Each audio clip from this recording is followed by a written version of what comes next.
Facilities and Technology Committee meeting. It's 5:31. Roll call. We got Joe, Jeff, Lena, a couple other guys. Approval of the agenda. We're going to modify the agenda. 6B and A are going to be flopped around.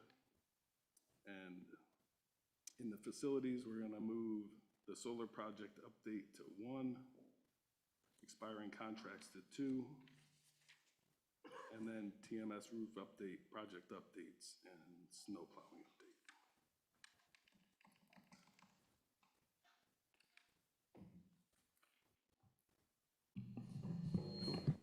I have that. So you're looking for the. So moved. Do we have a second? Second. All in favor? Aye. All right, we'll move on to the approval of the minutes.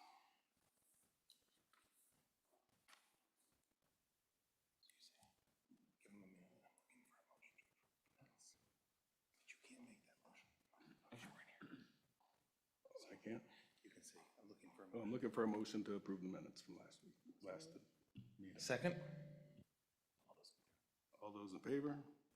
Aye. All right, public participation? Anyone? Josh? Oh, no. Okay. So then we'll move on to Dean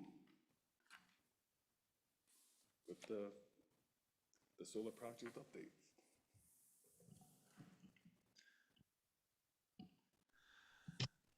Okay, oh good, Adam's on board. Okay, everybody, so what you have in front of you is a revised proposal for the solar project here at 50 Major Bessie Drive. What I handed out was some questions and answers. I put some questions together based on the warranty that I received from O&G and from the roofers that were here, because there were some questions about that. So when I got the warranty, I pulled out a bunch of questions and conflicts, and what you have in front of you are the questions, and Adam went through and he answered them in the red that's in front of you. So along with that, and along with the new proposal, I'd like to kind of get started. If anybody has any questions, I'll give you a second to absorb it. And again, Adam's on board. Thanks for coming, Adam, to answer any of the technical or any other questions you may have. Dean, do you have that proposal? I see the Q&A portion, but I don't seem to have it. Yeah, it'll be in the packet. I can queue it up on my screen too, if that's helpful for people.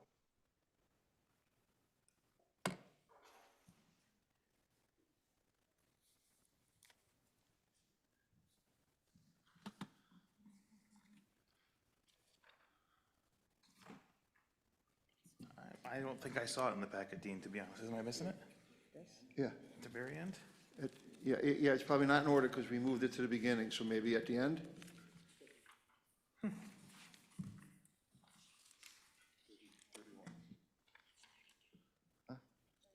Page 32. Page 32. It's got a blue and white.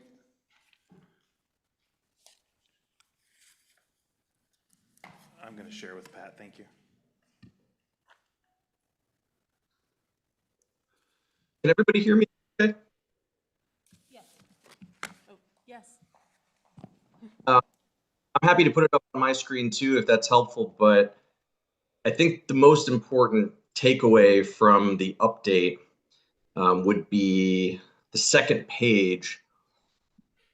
Everything about the project that we've discussed thus far is still the case, except that the rate at which you would buy the power has actually been revised downward again,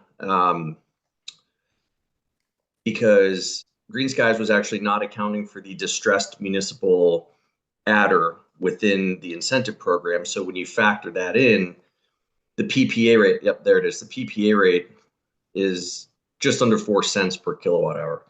So the savings is actually improved fairly dramatically. So I reran these numbers based on the methodology that we'd used before. The the very sort of conservative, absolute bare minimum expectation, and also the scenario in which we capture some additional Eversource related charges that, although I can't, foresee because they're demand based and they may not coincide perfectly all the time with how the solar is producing. But if you assume even a modest amount of those charges are picked up, particularly in the summertime, your savings is then approximately, 115,000 per year. So absolute, minimum base case, about 96,000 per year. What I think is a very realistic outcome would also be 115. And I think, the most important takeaway from all this is that, you have an opportunity to purchase a significant amount of electricity that the school will need over time at a fixed price of under 4 cents per kilowatt hour, which is just, I've been doing this a long time, about 15 years now, and this is pretty sure the lowest cost for power that I've seen. So significant savings right out of the gate, budgetary certainty for a significant portion of your spend at the facility. The school was built with solar in mind. You have a great vendor partner who's willing to and able to take the steps necessary to get into the incentive program for this year, which does close on March 17th. And it's the only opportunity we'll have this year for that incentive. And that also affords the developer, Green Skies, enough time to invest in the project so that they can safe harbor equipment under the investment tax credit structure that's still in place from the federal government. And those two factors are really what drives the economics here. Federal benefit, which is going to sunset in July, if we don't take the steps to safe harbor equipment before then. And then also the Connecticut incentive, the NRES program. So, we have our timing is perfect. Essentially, the savings are really strong, and we're ready to help you usher this through to the next phase if it's something that you guys want to do.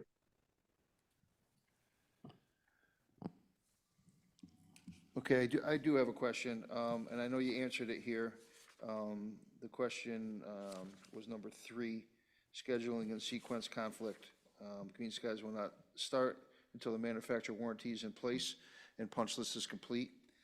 How does that relate to this March deadline? So the March deadline is just to apply into the incentive program. Once we get that incentive locked in, we'll have 3 years to use it. So, if this project basically has a 3-year shelf life, so, I don't foresee any situation in which, we're approaching 2028 or 2029 and the building's still not turned over. But that's just, timing aspect of the project that we'll just want to be crystal clear on. But again, the most important part, I think, is that, construction on the solar project won't start until, the warranty is fully in place and you guys have full ownership of the building. Okay, I have another question too before you guys jump in, if you don't mind. I know, Jeff, you're going to have a few, but one of the questions, I did get asked as far as disposal when this happens.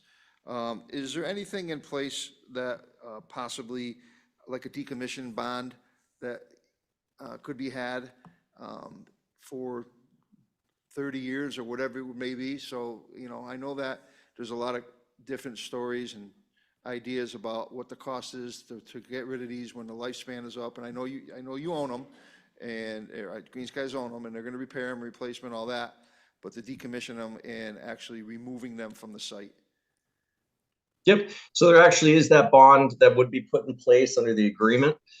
And on top of that, it would be Green Sky's responsibility, contractually and legally at their cost, to handle the decommissioning disposal of the equipment at the end of the contract term. So the contract is initially for 20 years. If you were to do an extension, obviously, their obligations would follow in accordance with whatever amount of time you extend the agreement.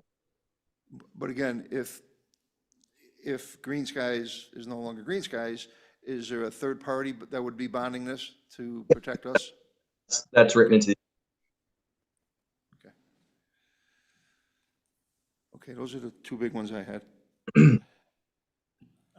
Adam, is there a fixed price on the removal of, or remove and replace? A lot of these PPA agreements will explicitly say, hey, if you want to pull this section of the roof off, there's a fixed fee for removal and replacement. So an owner can kind of have an idea if there is a leak in the roof that's not caused by the panels, there's a fixed cost. I've seen it in other agreements. I didn't see it in this one. Is that something they've done before? Yeah, so again, that's also something that's written into the actual power purchase agreement that you'd execute. And the other feature of the PPA is that, there is a time allowance factored in if there is, periods throughout the year where you do need to decommission part of the system to address leaks. But if you go above and beyond that, then, again, that the parameters of that are written into the PPA. That's generally a very unlikely scenario. And, from basically, if you were to decommission, your average cost, would be different if it was, say, July versus, January, just because, the energy production there is different. But the worst case scenarios I've seen, even if you had to decommission for like a week in peak season, it could be anywhere in the $5,000 to $10,000 range, which obviously, in relative to your savings, is very, very minimal.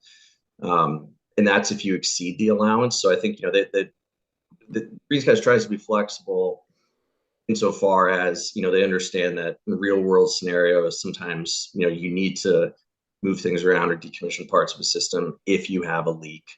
I think it's a good thing generally that you're going to have at least your belt, if not more, of a solar-free roof. So if for whatever reason, I don't know if leaks have been a problem thus far, generally what I find is that if there are leaks in the roof, they tend to show, especially on a new building, they tend to show within the first 6 to 12 months. In which case, you're free and clear and have absolutely, nothing on the roof to get in the way. But it's a very minor potential cost if for whatever reason you did have to exercise that, and if you had to do it at the worst time of the year for Green Skies, because again, the way that they're earning the revenue on the project is through selling you power. So naturally, they don't want to have to decommission any part of the system, but there are avenues in the agreement written in that help you do that. Last question from me, Adam, is it talks about monitoring and you can see the production from the system, but if a panel or two or 20 go offline, or a piece of the microinverters or whatever piece you guys are using, who is detecting that and how often? I mean, you read some of the stories about these agreements and it's being monitored, but half the system's offline for 2 weeks and nobody's done anything about it. So what does that arrangement look like? Yeah, so, well, there's two facets to that. One, performance guarantees written into the agreement, number one. And number two, just sort of considering the business model, how these companies operate, they only make money if they're selling you power. So asset management and the strategy behind that, maintenance, availability, turnaround, like proximity to company headquarters and things like that, those are all really critical. So Green Skies has two motivating forces behind them to make sure the system functions as it should. That the performance guarantee, and also their business is not functioning if they're not selling power. So like a scenario where, let's say, school district owns a solar project outright, whether they contract for maintenance or decide to do it in-house, et cetera, that's really when you're up to your own devices, more or less, to make sure the system's functioning. But, I think a structure like this keeps everybody aligned, and that the system will perform as it's supposed to. I do have another one, Jeff, to piggyback on that. So service contract with you guys. There's no service contract with Green Skies because all of that and the performance guarantees, et cetera, all written into the power purchase agreement. So that's the only agreement that you would enter into. There's no supplemental, maintenance cost or agreement that you'd have to execute with them. And that's for how long? It covers the length of the PPA, so 20 years. Okay, so 20 years where they'll come out, and is it based on 3 months service, a year service, when things go down service? How is that broken down? Yeah, so they do just preventative maintenance once a quarter. So, actually having physical eyes on the asset to make sure that everything, looks good, there's no damage, etc. And then from equipment failure perspective, everything's being monitored off-site, via just an internet connection. So if there are warnings or triggers or things like that from the onboard system, then they would come out and fix those. Generally, there's about 24-hour turnaround time. We could specify in the agreement if you want to, tighten that up at all, but it's generally, they're pretty responsive with coming out, and their O&M headquarters is in North Haven, so they're not terribly far away. Okay. Dean, did ONG or GAF have any additional concerns, or were these the concerns generated by both parties? They were generated by both parties, kind of putting them together. Were these answers adequate to both parties? Yeah, he answered them pretty sufficiently, in my opinion.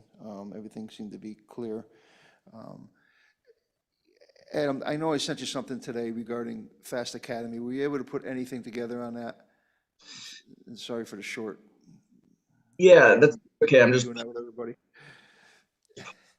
email again, and just for whatever it's worth, I mean, Green Skies and Titan, I mean, GAF is, one of the biggest players in this space, with, roof equipment and roof materials. So, we've worked with them countless times over.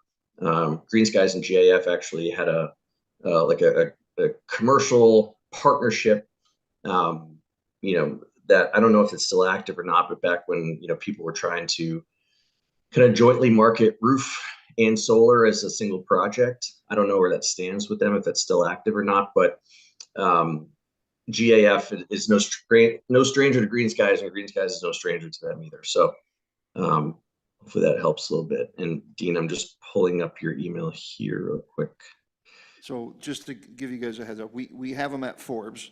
I don't know if you're aware of that, but we don't have Green Skies. We have solar panels at Forbes.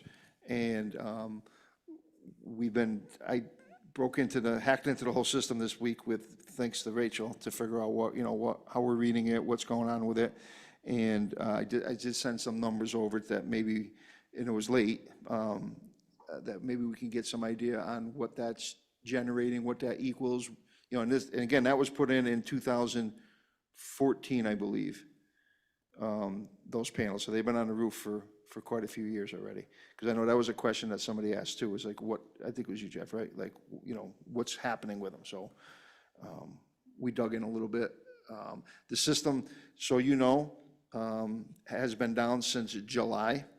There was a blip in there, we're not sure what happened.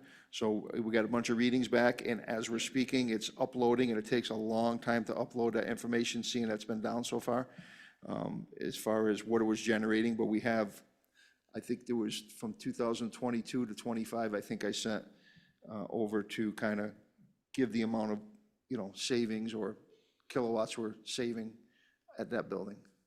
Yeah. Just, I guess, two things quickly. One, Dean, I saw the utility bill, but I also see that you sent me a link for Google Drive, and it's, I just clicked on it. It is. Yeah, you know what, you're right. Your thing kicked me out. You won't accept Google Drive. My fault. I was going to follow up on that. So, long story short, I'm happy to take a look at it and quantify for you. Yeah. Then, I guess my point is it's up and running. It's generating. We're producing electricity. I came up with some numbers on my own, and it's, in the neighborhood, again, I don't want to misspeak here, but it would look like in the neighborhood somewhere about 10 grand a year on that system. That's 2014. So I don't know if that's accurate with, as old as that system is, with new technology generating that much more, and obviously the amount of solar panels we have here, it almost makes sense. Yeah, and I mean, intuitively, that does make sense, but I would just, and I can help you put a finer point on that. You know, two points I'd want to make just as it relates to that system is, you know, my understanding is that the district owns that system. So that kind of harkens back to what I said before about, you know, who does the onus of a performance fall on in that case? And, you know, I think with a power purchase agreement, you know, the motivation and the responsibility of regular monitoring, regular maintenance, you know, Green Skies being in the asset, you know, really, if you think about Green Skies and most solar developers as a company, it's sort of a, you know, a two-headed animal here. You have development and actually building is kind of one of those heads. And then the other is asset management. So, I mean, that's what they do professionally all day, every day. And that's what their banks and their investors demand of them. So, you know, I think you get a little bit of a different experience with the power purchase agreement in terms of, you know, how the systems function. But the other point that I would make, I made it to Dean, and maybe I'll just make it here again as a suggestion. If you do contract with Green Skies to build the project that we're contemplating here, my suggestion would be, you know, get an O&M agreement in place with them so they, you know, they take over the operation and maintenance of this asset here too. It's a pretty nominal cost for routine maintenance plans, usually, you know, a few $1,000s a year. And it, you know, takes the responsibility off your plate and makes sure the system works. So just a suggestion for everybody for the future. And Jeff, that system right now, there's three panels that haven't been working, and there's 4 panels that are running at like 80%. There's 3 cells in them. You lose the first one, you may get life. After the second one, it's shot. So there has been things with this that, because we own it, who monitors it, right? Who sees it? I mean, I see it now, but you know, it would be a good idea in the future, like you said, to have something like that. So I don't want to mix the two together, but I did want to give you a little bit of background on what's going on at Fast Academy. We can catch up on Fast Academy afterwards, but I appreciate it. Thank you. Okay. Any other questions? What would be next, Dean and Adam?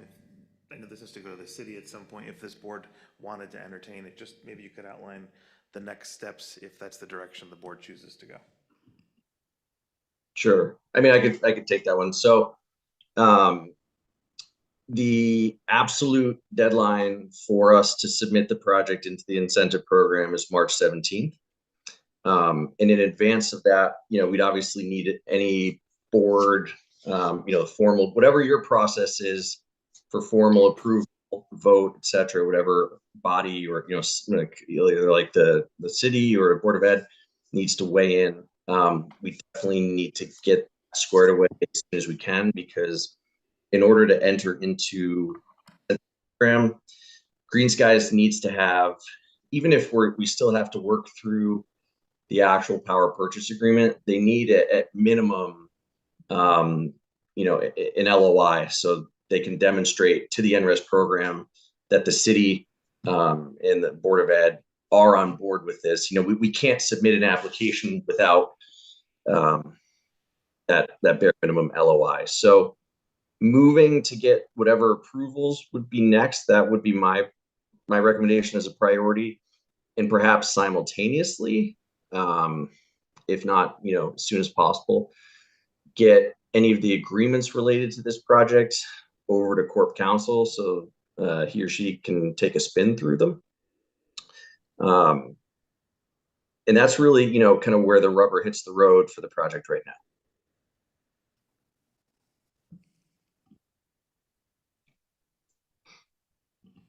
So Dean, your group is comfortable with solar panels on the roof after these clarifying statements? After these clarifications and any questions that you guys had, yeah. You know, now it's just a matter of going to the city and getting their blessing on that. So I guess that's where it stands. You know, if we agree here, then we'll bring it to the city. You know, I know the mayor's already, the boss has talked to the mayor about it. I talked to the facility guy a little bit about it, so they're, you know, they're aware of it and, you know, pretty much for it. I guess it depends on they're waiting for our answer. Does a motion move to the full board then, I would assume? Any questions? No other questions? Motion to move it to the full board? So moved. Second. All right, all in favor? Any opposed? Opposed? No? All right. You- You have to get them anyways, one way or another. Okay, All right, motion passes. all right. Motion passes. Thanks, Adam. Okay, thank you, everybody. And in touch, feel free to reach out. You have any other questions that pop up, or you want help with your other, the existing system, I'm here for that. So thanks for inviting me. I appreciate it. Thanks, Adam. All right, moving along, expiring contracts.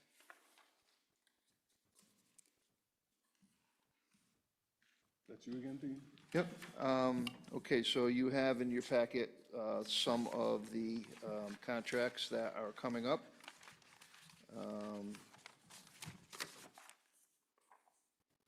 So do I. Hang on a second. Look at that. Oh, right here.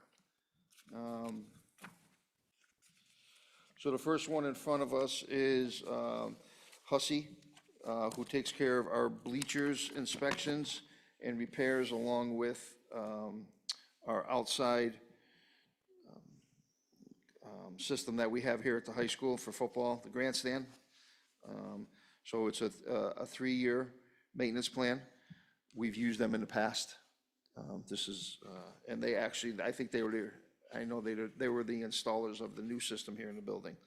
So this is for each one of our buildings. You'll see that there's probably 5 of them in here. Some of them are lumped together.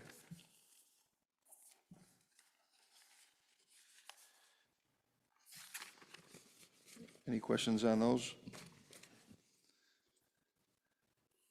The middle school bleachers are fairly new, so would these be staggered such that we wouldn't be paying for maintenance prior to the 1-year Yes, point? so he mentioned that, but it has been in use now for, over a year. The high school ones, we just open up, but these bleachers have been, and he recommended, it come in with an inspection anyway. As far as maintenance goes, probably not, but at least an inspect. And you've used this vendor for a number of years? Yeah, yes. What's, with the bleachers that are installed here in this building project, what's included in the building project as far as warranty and inspections? Well, I think this building here, again, has been turned over to us, and these bleachers have been turned over to us. Okay, So- did the bleacher guy have a warranty or maintenance contract that was part of the bid process? I think it was just the year. There wasn't anything additional that was put into that. It was when the year's up, along with the other warranties. 1 year from the date of substantial They completion, turned it over. right? So, yeah, so it'd be- he would probably do this in the summertime. They would come and do inspections during the summertime, is what they normally do. So the high school gymnasium is on here, so does that need to be removed and we postpone that for a year? Again, I think that was more of an inspection, to take a look, is not as far as maintenance.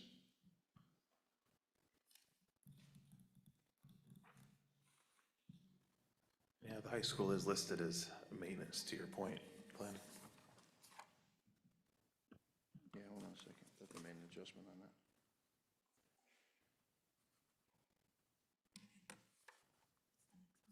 Yeah.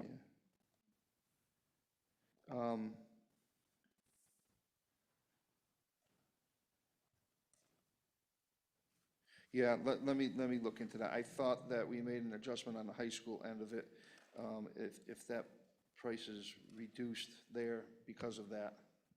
Yeah, if we move this forward, just have it, for the full board meeting, just have that adjusted Yep. amount. Yep, no problem. Would there be a maintenance agreement or a maintenance plan after that, or this one, the first page showed 3-year maintenance, year 3, like it's the 3rd year of an existing maintenance plan? It's up. This year is up. Is that what you're asking? Sure, well, the one on the first page, it's up now, or it's up, I couldn't tell, the expiration date of the quote said 12/31/2026. Yeah, so it was, within this time frame. I don't have the exact date when it was up. They did their last inspection.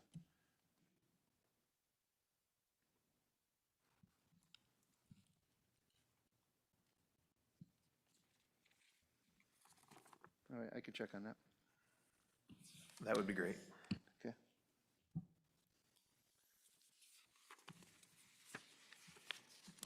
So is this something you're gonna approve individual ones, or are we gonna do the whole thing? How does this work? Because there's a few of them in here.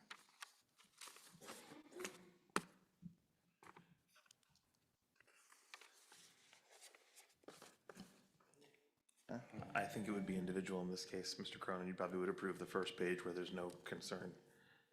And then I think Dean would get us information on the second one.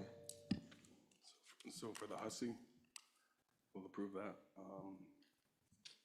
Motion to approve for the 3-year, would it be a 3-year extension?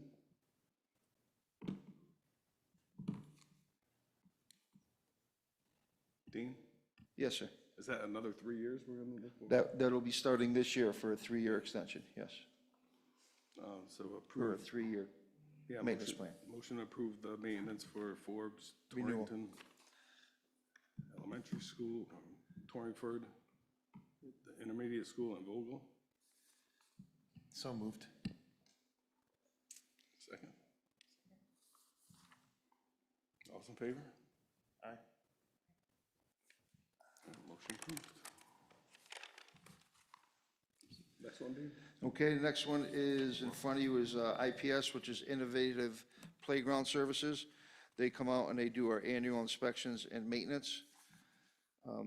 Again, this is a renewal of, we've used these in the past, so take a look at that. It's for each one of our playgrounds.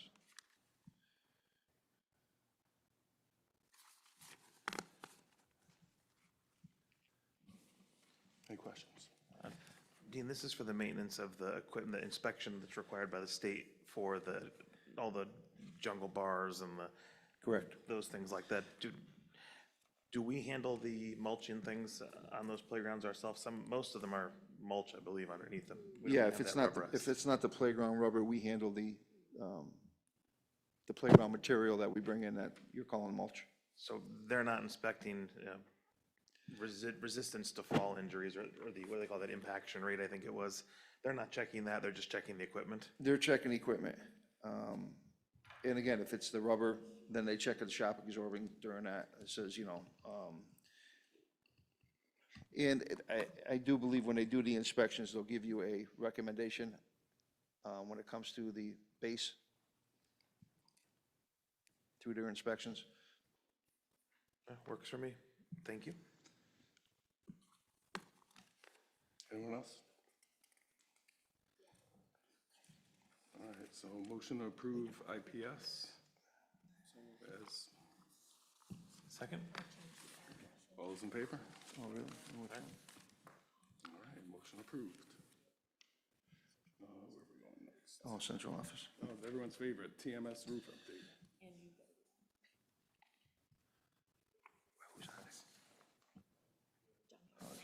Yale termite one. We got more? Yep.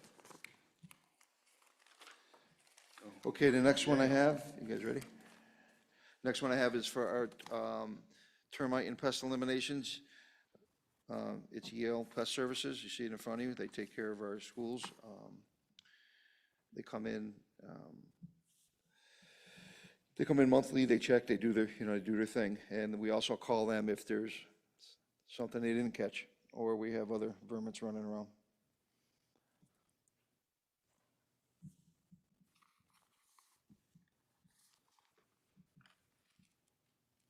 Any questions, anyone? Jeff? No, I'm good on this one. You've had them for a long time, right, Mr. Burgola? Yes, No issues? No problems with the vendor? no, they're very responsive, like almost the same day sometimes. So, been very happy with them. Excellent. So motion to approve Yale termite and pest elimination as our vendor there. So moved. Second? All those in favor? Aye. All right, motion approved. And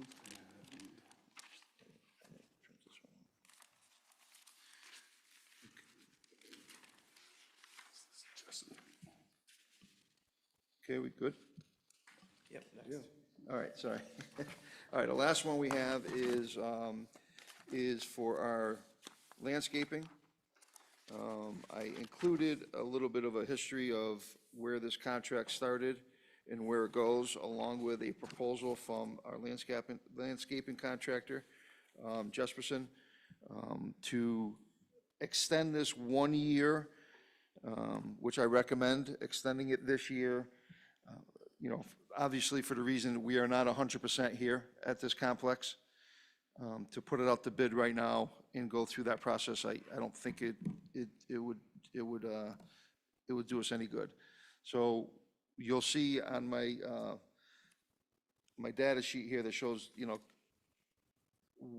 when it started, his contract started, and a few changes. E-school is one of them, some service reduction because of the high school. And he is proposing coming in this year for the same price that it was last year. Maintaining the same scope of work that was itemized last year. Questions? Dean, I didn't see in the original contract where we had an option to extend. So I'm not sure how, a lot of our contracts that we execute have an option to extend for 2 years and they're renewable year by year. I just didn't see that in the original contract. I may have missed it, but I didn't see that. So I'm not sure how we go about extending a contract for a year if there was no extension option.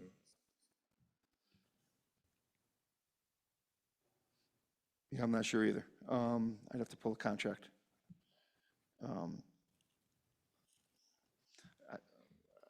Did you actually look at it, Jeff?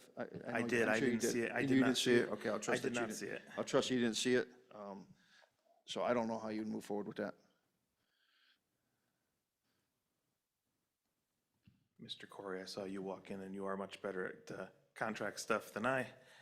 Do you have any information on the legality of extending a contract with no extension pre-negotiated? I actually don't. My gut says that that we can't, but there may be the ability to do so. I don't know. I'd have to ask the board's legal counsel. So we'll check the contract first and make sure that the assessment is right, that there's not an option to extend already in it, and then we can reach out to the board's counsel and see what the rules are for extensions. I know there are rules for contract extensions. I just don't know if they would permit us to do one if it wasn't in the original, so we would have to inquire. Okay. Mr. Pergola, I have a question on the Jesperson. I'm assuming that's not snow removal? No, that is not snow removal. Thank you for clarifying. Is there a breakdown by building in the, I see the overall dollar amount, but do we have a breakdown of the cost by building? I think we might have something broken down. Yes, I don't have it readily available, but I can get something that's broken down per building. Yeah, I would like to see a breakdown by building, and then obviously we would need to know if it's even possible to extend it, so I don't see how we could really vote on an extension tonight. But Okay. that's just my opinion. Yeah, any other questions? Not so much a question, but I know there's probably a little bit of a time crunch as we get out of the snow season, so it would be possible to place this on the board's regular agenda if we can get these questions answered. I don't want to override the committee's work. So if the committee is okay with that, right, if we get the answers to these questions in time for our next monthly board meeting, we wouldn't necessarily need to have another committee meeting to discuss it. We could just place it on the board's agenda. But again, I would want to be comfortable doing that with the committee's support for that course of action in the name of speed. If we can get all the information in 2 weeks, I don't have a problem with that, if anybody else on the committee does. No? So motion to approve pending, I don't think you do anything. no? No, we can just place it on the board's agenda. Yeah. I just personally wouldn't have been comfortable doing that without the committee's support for that course of action. Hold on a second. It may be in the contract. Is it something, if it's in the contract, I can look up now and we can approve this tonight, or do we still want to table it? Might take me a minute. Yeah, if you can find it, for sure. We can come back to it.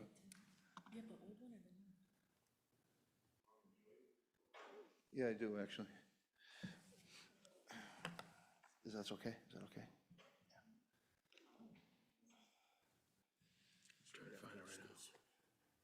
So, let's see, the contract shall be in place for 3 years, beginning on July 1st, 2022, ending on June 30th, 2025. There is an option for a 2-year extension of this contract until June 30th, 2027, which can only be approved by the superintendent of schools.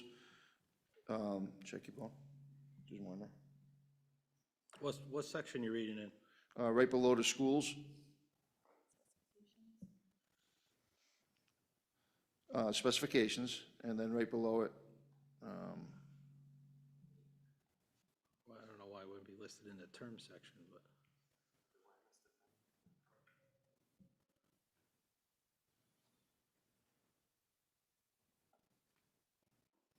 I'm not seeing that. Exhibit?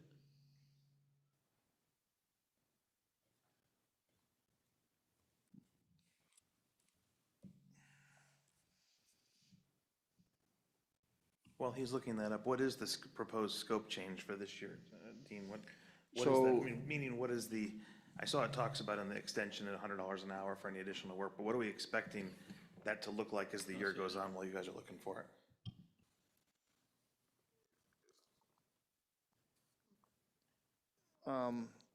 So again, it's the same as last year as far as the reduction. So is that what you're asking as far as? Well, I'm assuming that, I know that some of the grass gets turned over, there's very little grass here, but some of that gets turned over to us. And what does that look like? What is that? Yeah, so you're right, and it is kind of not a clear path. And we also planted new grass last year that we added, so, you know, he's gonna maintain what we need him to maintain this year, so the place looks up to par, obviously. And he's been very good at adjusting along with this construction. You know, obviously he took things away, but even last year he did some cleanup for us that was, let's just say, not our responsibility. So I feel confident that, you know, those ins and outs will be taken care of as we go through it without any additional charges on things.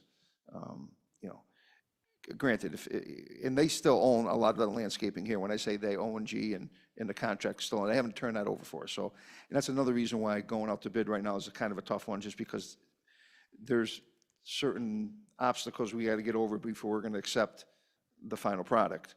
And then, obviously, the warranty starts there and our maintenance starts there. So they really, you know, I don't expect Jesperson here this year to continue to do most of the yard work. It should be them still until it gets turned over. When I say them again, O&G has a subcontractor for it. And as far as the other schools, you know, exactly what we did last year.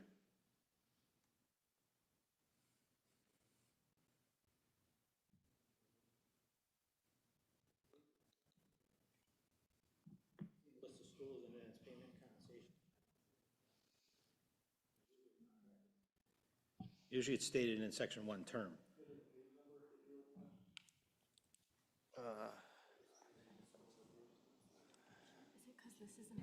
So, Dean, for instance, I know some of the new fields haven't been turned over, like you said, which is contingent on work for the warmer weather. I would imagine once those do get turned over, there's obviously minimal maintenance on something that's brand new. Well, not only that, but it's turf.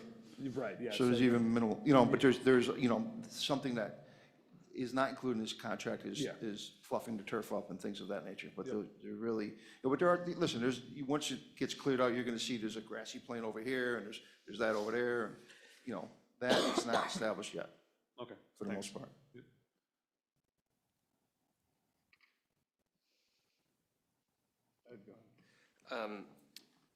So I see the credit, right, at 17,600 that was issued last year, related to the reduction in workload here at this site. So I guess my concern would be that as we add work scope, as we take over areas of the site that we don't currently control, that we're gonna do more than 176 hours of additional work. And that we would then be exceeding what we were previously paying before we ever started the project here. Do we have a sense of how much additional work we might need?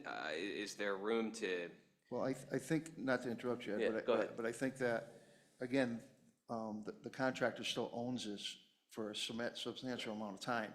So the additional work that gets turned over, let's just say it was nice out today, they plant the grass. We're not touching that for another year. I can't see it. So by that time, we can go out to bid for what will be our responsibility. Right now, it's still not our responsibility. no, I understand that.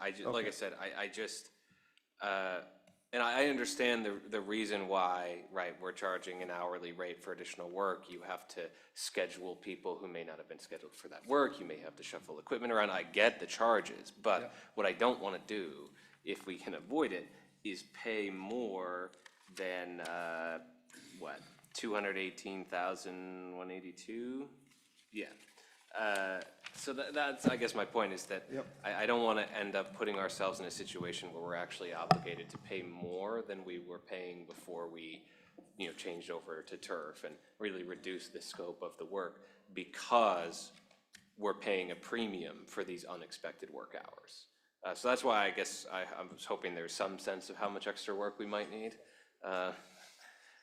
Okay, then let me pivot. What did we budget for landscaping for next year? I know you're about to present the budget, but do we have a number, or if you don't have it immediately available, if we could put a pin in that question for the budget presentation. I just want to make sure that we're going to budget the appropriate amount next year for landscaping. That's all I got. Can I ask a question as well?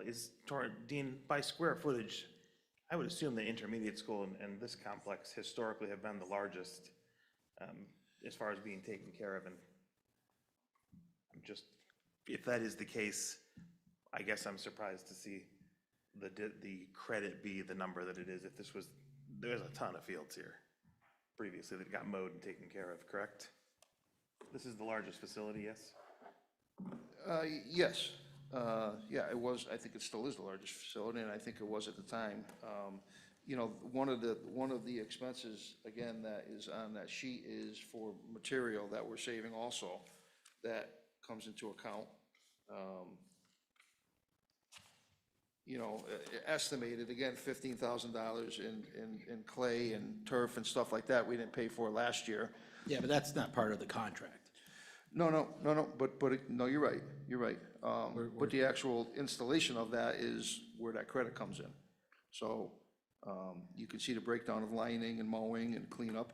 Neither was in the contract is installing the clay also, right? So. Yeah, that's above and beyond the contract. That's above so and beyond the that's- contract. That has So- really so neither nothing near to nor do there. here. So- I think so- Jeff's questioning is, if there's a $17,000 credit for the high school, which is one of the largest facilities, and we have 6 facilities. If you did 17,000 times 6, we're only at $100,000. So how do we get to the $200,000 contract value? Like, as far as an itemized, hey, this school takes this many man hours and this much work, we only got a $17,000 credit for the high school, which I don't think there was any work done last year, at least last year. So we got a $17,000 credit. I mean, just.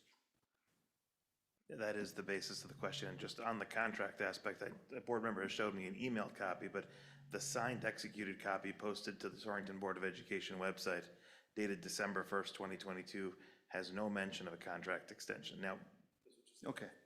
yeah. Well, I guess let's get that cleared up then. First of all, if there's a contract extension, okay, and then I can get you a per building breakdown on that. I appreciate it. We're just asking for the information, Dean, not Yep. just so we all are being that's fine. responsible about where the next steps So are. Jeff, what's that? So the executed copy does not have it? No. But what copy did you look at that does have it? This is the RFP. What was emailed over to us that has the date in which was referenced to the extension is the RFP, not the actual executed contract. So I understand that this was what was bid on because it is in the RFP. Whether or not that was transferred over to the actual contract itself is what needs to be answered. Yeah. It could be on the RFP if it's not on the contract. I'm not sure if that counts, is all. I'd imagine it would be, but it just needs to be confirmed is all. Where did we find the RFP?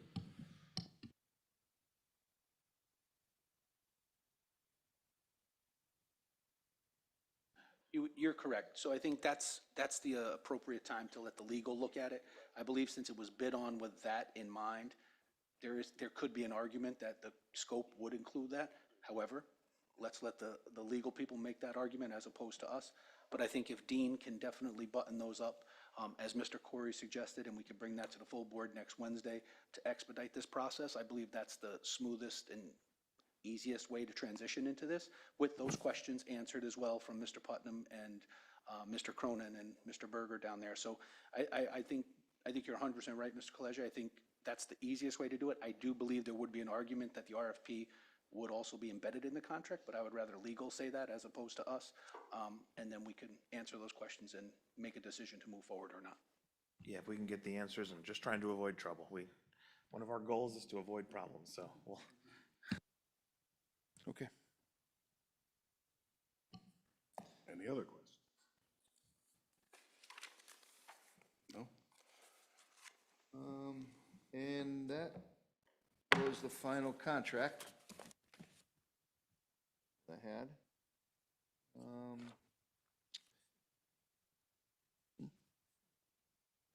The next, we can either go to project updates or snow plowing updates. So let's stay with snow plowing, I guess, update. So as you guys, everybody knows,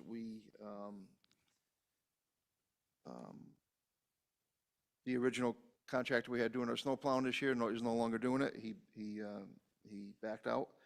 So we went out and I got some prices again quickly. We put it together between two different contractors, and we were able to get coverage to do our snow plowing on a per inch basis, broken down to a couple different ways.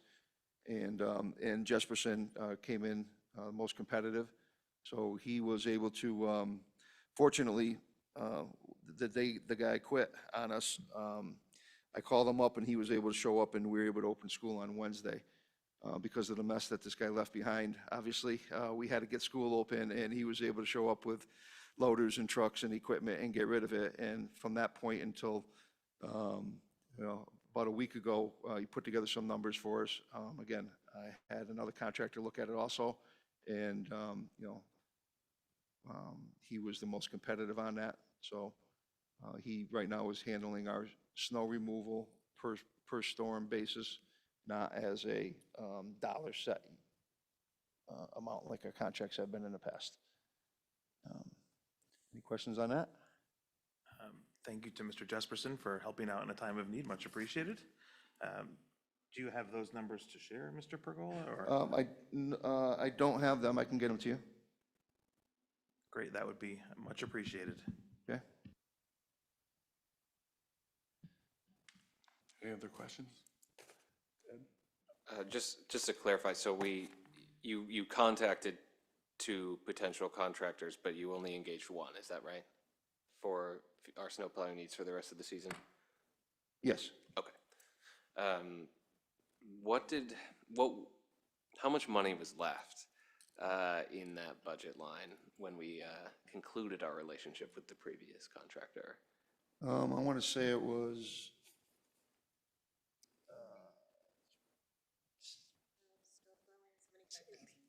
I think it was close to 80.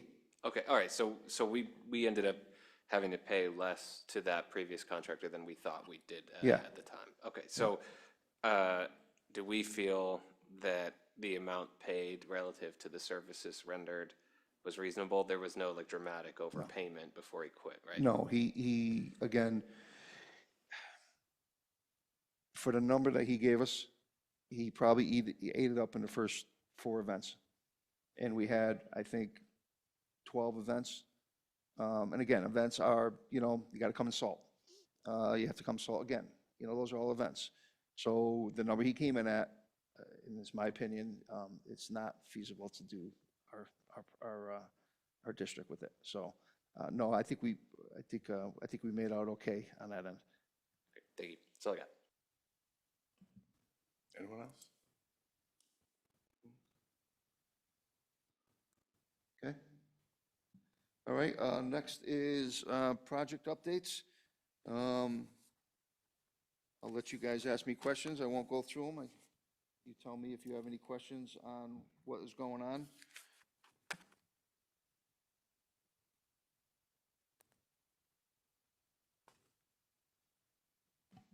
Anyone, any questions? There's a lot.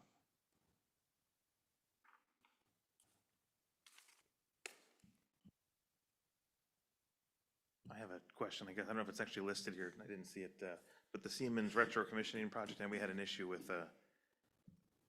heat over at TIS. What did that turn out to be related to, Mr. Pergola? As far as was that related to the retro commissioning project, or how did that all? No, I mean, it's all relative because it's part of the mechanical system, but no, it didn't have anything directly to do with the retro commissioning. So we're still putting our eyes on it. We've patched it, so we have heat. It's working, but we're looking into the exact cause of it now. I just, with reprogramming of the system, I want to make sure that if a vendor was responsible for. Yeah, no, that's the first thing I looked at, Jeff. It wasn't, it wasn't anything to do with programming or any of the, anything of that nature, of balancing and things of that nature, so. Okay, thank you. Okay. Anyone else? No? Okay. I think that's it for me, right? Did I miss anything? Roof update? Oh, roof update, sorry. So, when are we going to referendum? Yeah, so March 23rd is the date for referendum, and that's kind of where we stand on that.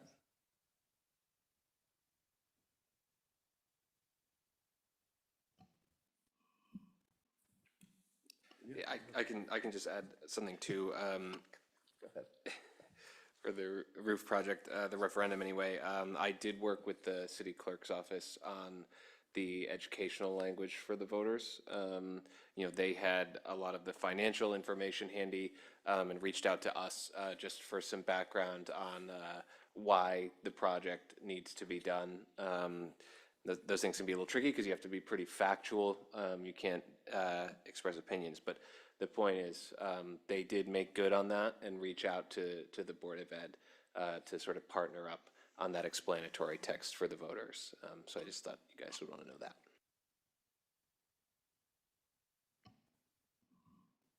All good? All right, so moving on to technology. Rachel. Hello. Okay, so first for the social media update, just wanted to point out Torrington Middle School. They're just doing a great job with their reach and their views. If you take a closer look at theirs, they have Instagram linked to their Facebook page as well. So when they post on either one, it's also posted on. So if you post on Facebook, it's posted to Instagram as vice versa, which is working because we can see that 1,200 of the views alone was from Instagram. So really nice. Vogel's right behind them with about 4,300 views, as well as the district page at about 4,300 views as well for the grand opening of the Transition Academy at Fest. Any questions on social media? Oh, I did also want to say that we're going to be getting a food service page going so that we can inform the public about Kristen's lovely farm to table initiative she has going on. So we can hopefully look for that in the next packet. Okay. So tech updates. One of the bigger things that we completed this past month is we repurposed access switches that came out of our high school building and put them into FAST Academy in order to accommodate a bunch of new security cameras that are being added in there that were through a security grant from the state. Yeah, so those are up and running. Tomorrow I meet with the company to make sure everything is configured properly, and we'll have a bunch of brand new cameras over there. Some other things that have been going on, We are officially completely moved out of East. Some of my team and I went over there and removed all of our remaining equipment that we had over there to service when Transition Academy was there. So we took all of that out, went through a transfer of everything with the director of IT over there as well as facilities. So we are officially out of East. Are we also officially out of Midgeon as far as technology goes? Are we? Yes, yep, that was done Christmas break. I guess I probably should have asked Dean if we're on the cusp of being out of- Technology-wise, I Yeah, should say. that's where, if his side is almost done, sorry to go out of order here, but the topic came up. We spent Saturday with the shredding company, 4 trucks, over 120 bins, and we still have more to go.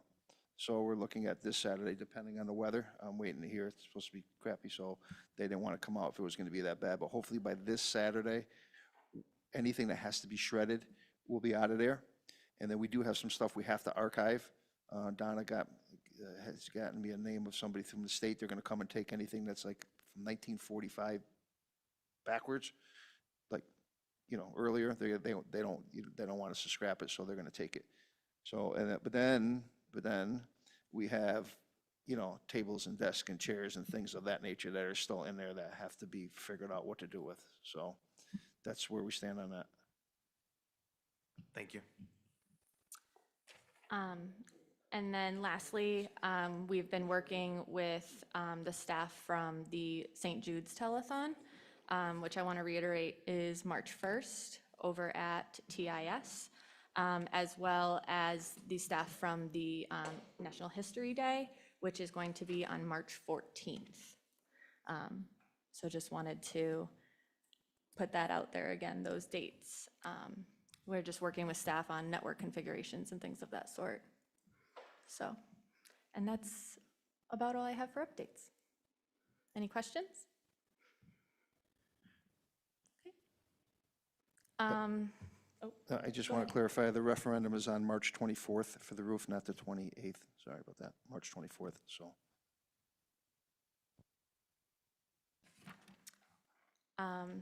And then district website. I had a question on it. I asked Yeah. Mr. Cronin to add it to the agenda. Just had 2 questions about it.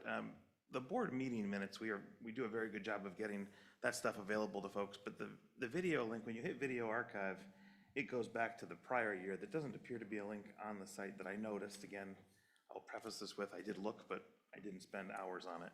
I didn't see a spot on the site where you can see this year's meeting history. You seem to have to go to once you click the current meeting, go to the YouTube page, then you can kind of find them there. But how do we handle the archiving? How does that flow of information land there? So once the video finishes, it goes through like an initializing process. Josh downloads it and adds it to the archive. So I can work with Josh to make sure that we have the 25-26 year up.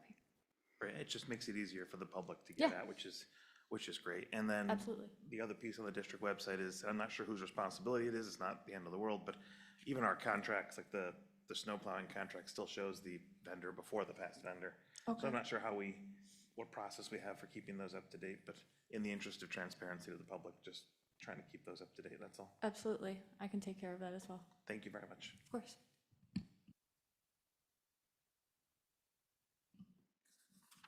All right, moving on, topics for future meetings. Technology pretty much stay the same. Facilities, anything to add on? Future? No. Rachel, would it be too much to have an idea on how we're doing with the device protection policy for the March meeting? We're getting kind of close to the, Sure, to the I could do end. that. That would be Yeah. great. Absolutely. And comments for good of the order? Mr. Kisco, start with you. John, any comments for good of the order?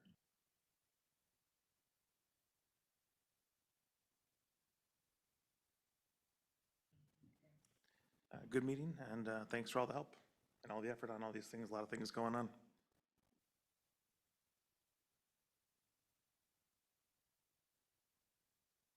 Thanks for letting me crash your meeting. Good meeting, thank you. Thank you. Good meeting. All right, thank you, everyone. Motion to adjourn. So moved. All in favor? Aye.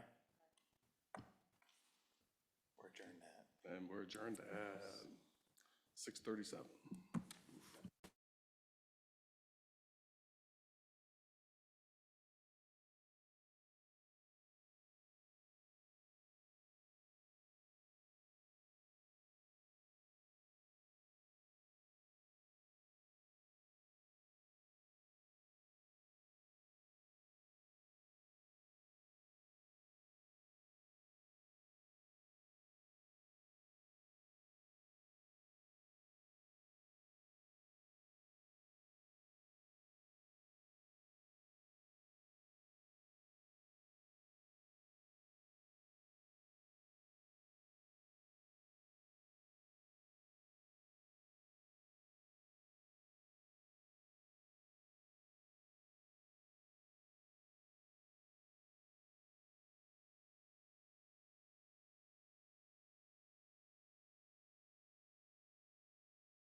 Good evening and welcome to this Wednesday, February 18th, meeting of the Torrington Public Schools Budget Committee. I'd like to call to order the meeting at 6:44 p.m. Roll call, we have, I believe, everybody here and Mrs. Mangan is on Zoom. There are no absences tonight. We'll need an approval of the agenda. I know. Need a second on that? Second. All those in favor? Aye. I need approval of the minutes from last month. Everybody's had a chance to review them. So, second. All those in favor? Do we have anybody here for public participation, either online or in the building, who'd like to take a moment and speak to the board? No? Hearing none. We'll move on to discussion, next steps, review and approve the monthly financials. Take it away, Mrs. Levy. Good evening, everybody. Everybody had the chance to review the monthly financials dated to January 31st, 2026. And before I just jump into a couple line items that stood out, I wanted to answer a question from the previous meeting. We had a question from a board member that wanted to know about the cap on VOAG and if it pertained to our special ed department as well as regular ed, and the answer is the cap is the cap, so it does pertain to both. So moving on, I just had a couple updates on page 9 in your packet. There's a line item 5112.03, and we've reviewed this before, and it is the Certified Occupational Therapist Assistant. You'll notice that it is trending over, and we did have somebody that needed to be reclassed to another line item. And so I had thought that it had been done, but it hadn't, so we're going to do it. And the other line item that it would be reclassed to is running under. So we are actually balanced. That would just be a regular occupational therapist line item. On page 11, we're going to be looking at line item 5231.02, and that's the administrator annuity. And you will notice that that is trending high as well. And it was just because it was budgeted a little low, and you'll see in the presentation for next year that we've adjusted for that. And again, right below that, you're going to see 5231.02 for non-union annuity, and that is the same case. So we were, actually, that one is going to be fixed as well for that one was overfunded. So we're going to adjust it correctly for the FY27 budget. Moving on to page 12, we're going to be looking at line 5350, technical services. You'll see that there is definitely, we haven't been spending that down, and we're making an adjustment for next year, and a lot of that is because we were able to enter into some 3-year contracts that gave us a great savings there. So we're accommodating for the FY27 budget on that line item. And then moving on to page 13. Am I going too fast for everybody? Okay. Page 13, 5530.05, and again, that's licensing. And you will notice that we under budgeted. We are adding the OTL, the Office of Teaching and Learning licenses. So you'll see in the FY27 budget, we broke it out so that it could be more delineated for that, and that we can see it more clearly. And then on page 14, 5580.01, admin travel, which is just the monthly stipends for the administrators, that was under budgeted as well, but you will see in the FY27 budget, we fixed that. So I just wanted to point out some things that are relevant to this month's budget, but also what you'll be looking at later in the presentation. And those were just the highlights that I saw that sort of jumped out that I haven't already covered in previous meetings. Does anybody have any questions? Jeff? Yeah. And Mr. Corey, go ahead. Just on that last one, the administrator's travel, which positions were added that became stipend eligible midway through the year? So for those, I do believe that it was just under budgeted. I don't believe that there was an additional staff that were in there, but I can get back to you with actual. Okay, no, that's fine, I believe you. So these are all fixed contractually, right? For any unionized administrators who receive it, it's in their contract, and for the non-union, Correct. it's in their individual contracts, that's right? Correct. Okay, I just want to make sure that then we are accounting that adequately for next year, because it is such a fixed expense, that it's one of those things that seems unnecessary to go over on. That's all, thank you. Anyone else have any questions on the January 31st budget? Thank you for the clarifications. You've actually got all of my follow-up questions. I only have one question this month that you haven't already addressed, and that was just on instructional supplies, 561001. Do we have anything else that's significant coming for that line item?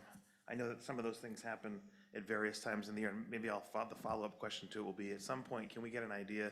The licenses are very adequately now being split up to what department they're going in. Maybe we can get like a summary of what kinds of licenses are on these accounts, just so we get an idea, which ones go where, because we have moved them several times in the last couple of years to be better accounting for them.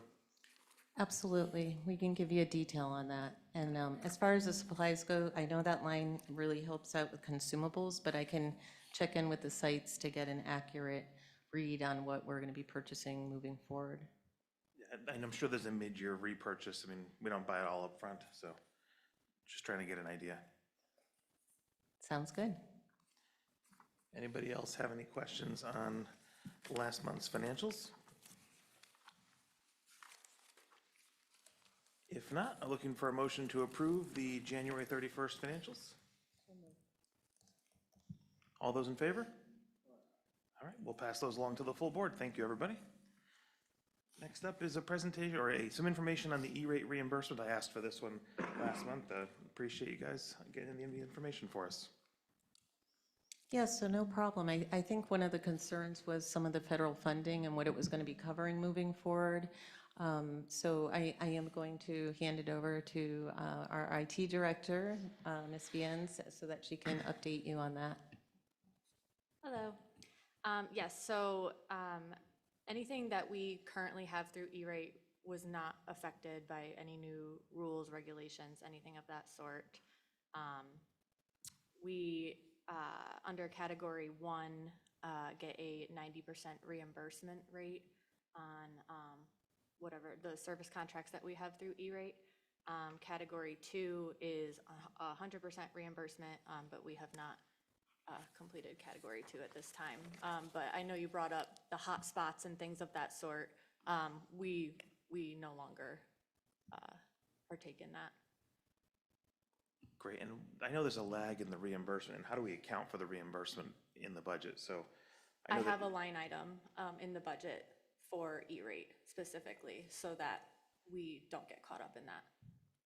Okay. What, if somebody could just let me know what account it lands in, that's all. I didn't notice it. Technical services, I believe. Okay, it's a sub-account, okay. Yep. Anybody have any questions? We don't anticipate that funding to change significantly for the next couple of years? It's been pretty stable? No. After speaking with our E-rate representative, it was a little dicey for a while, and then she called me with the good news and said that there was plenty of funding, so we should be good for the foreseeable future.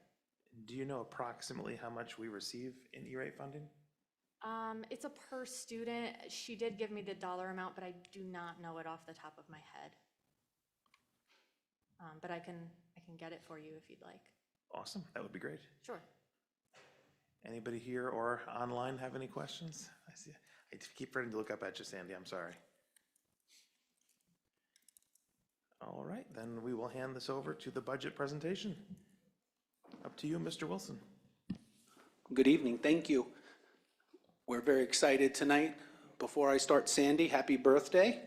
Thank you for joining us on your birthday, Sandy. Awesome. So We're going to work from up here. The entire team is going to come up and jump in at different times. So as this board has heard me say numerous times, it is all about the team. So before we even start, I'm going to introduce the team just for those of our friends watching online, as Mr. Putnam suggested earlier. So Dean Pergola, come on up, Director of Facilities. Rachel Viennes, Director of Technology. Donna Labby, Director of Finance. Kristen Gagnon, Director of Food Services. Kim Schulte, Director of HR. Susan Ferguson, Assistant Superintendent. And Dr. Michelle Baker, Chief Student Services. So this here is the team, everybody. And we are going to take turns as we present, and we will all jump in as the time goes. So we hope everyone likes the added promotional items that we put onto the budget packet, really promoting our brand. We know brand marketing is pretty big, and we wanted to just really promote our Torrington pride as we went through the budget this year. So a little different than in years past. Josh, if we can go to next screen. So right here, just wanted to show what we're here for, right? This is part of our Torrington family. We have some highlights from board meetings. We have some highlights from visiting our friends in classrooms. We have some highlights from when we actually named the cow at the new middle school. We actually have greeting students off the bus, a spelling bee, our teacher of the year. So just some of the highlights and some of the things and some of the reasons to remind everyone who this budget is about and who this budget is for. Josh? So, you know, one thing that this board has heard me say, and one thing I would continue to say, and one thing that I think is paramount, you know, there is a story behind the numbers. It's not just a number, it's not just a spreadsheet, it's not just the checks and balances where we can do the pluses and the minuses. You know, we have to have our story. Our story behind the numbers is and always will be about our students. Every single dollar that we ask for, every single dollar that is needed is for the benefit of our students. So that's the story behind our numbers. You know, we take it very seriously. We understand that it's an impact on the community. We understand that it's a fiscal constraint. Board members, several of our teachers, several of our staff members live in this town as well. So we understand that the constraints that this places. However, it is with a thoughtful process that we ask for these things. You know, we have, oh, sorry, Josh, same page there. It's important to note that over the last 2 years, we've operated on a zero, okay? And a zero is not sustainable, as everyone or anyone knows who's trying to operate a business or run a business. You know, and our zero, what does that do? It's hard to maintain and work diligently to maintain staffing levels that support our student growth and mental health and well-being. You know, when we had a zero the last 2 years, what did that equate to? That equated to 30 positions lost. And Ms. Schulte will talk about those momentarily. 30 positions, okay? So that's the impact of getting a zero. That's the real piece, and that's the real feel behind that. What do we do? How does the process happen for those of our new board members and for those of our friends tuning in? Our building administrators, they work tirelessly hard. They come and present their budget to the entire cabinet, those folks that you met earlier. And they have to sit across from a table and pitch their needs to us. Peter sitting right here in front of me, Mr. Klein back there. You know, it's not an easy meeting, but it's a meeting where they come and say, I need this to help the students do this. They don't say, I need this to make my job easier. And then we as the cabinet make the extremely difficult decision to say, yes, we include it, or sorry, we cannot include it. And that's the process. And then it comes to this, and we are here this evening. All of our items in our budget align perfectly with both our vision and our mission. Josh? So, drum roll please, what are we asking for? $84,046,035. What is that? That's a $5,323,337 increase, or a 6.76% increase. Now, before I go into the whys in the hows, you might be asking, is that in line with anyone else? I know I would ask that when I sat on a board. I would ask, what is everyone else asking for? Well, a quick analysis, other districts in our DIRG, in our district reference group, average of 6.4% 4% increase. Now, you might say, well, that's them, and what about us? I think it shows that all of our costs are all going up. So our ask is not that far off. But what makes our ask very different, if we were to look at the fact that we got 0 over the last several years, and if we divide that 6.76 by 3, I know Mr. Putnam's already done that, so that's over 2.25. If we got 2.25, that's all we would be asking for now, 2.25. And that's not our reality. So that's why we're at 676. So of that 676, 2.54% of that is just to cover our contractually obligated increases. That's just to cover the contracts. That's it. You know, we can't stress enough that receiving below those percentages and keep making do and keep doing the things that we're doing, and we are doing some great things. Mr. Kisco, you're on the SIC committee. You get to hear every month, and so does the board at your report, all of the wonderful things that we're doing, all of the growth that we're showing. It cannot continue with not having the necessary funds and dollars behind that, and we can't stress that enough. Josh? So in terms of new initiatives, people want to know, what are we doing, right? Where are we at? So in terms of our new initiatives, we're going to continue with our benchmark program. A lot of success. We're going to continue with that in our K-6. We're also going to continue with our new math program that the board supported last year. Our early indicators are showing that that math program is working. Our folks from OTL are shaking their head back there because they know it's working. So we're going to continue with that. You know, we've seen growth, and we have to continue that growth. So those are the two big programs from an ELA and mathematics perspective. And what else? Well, the other new thing, we're going to put an athletic director in.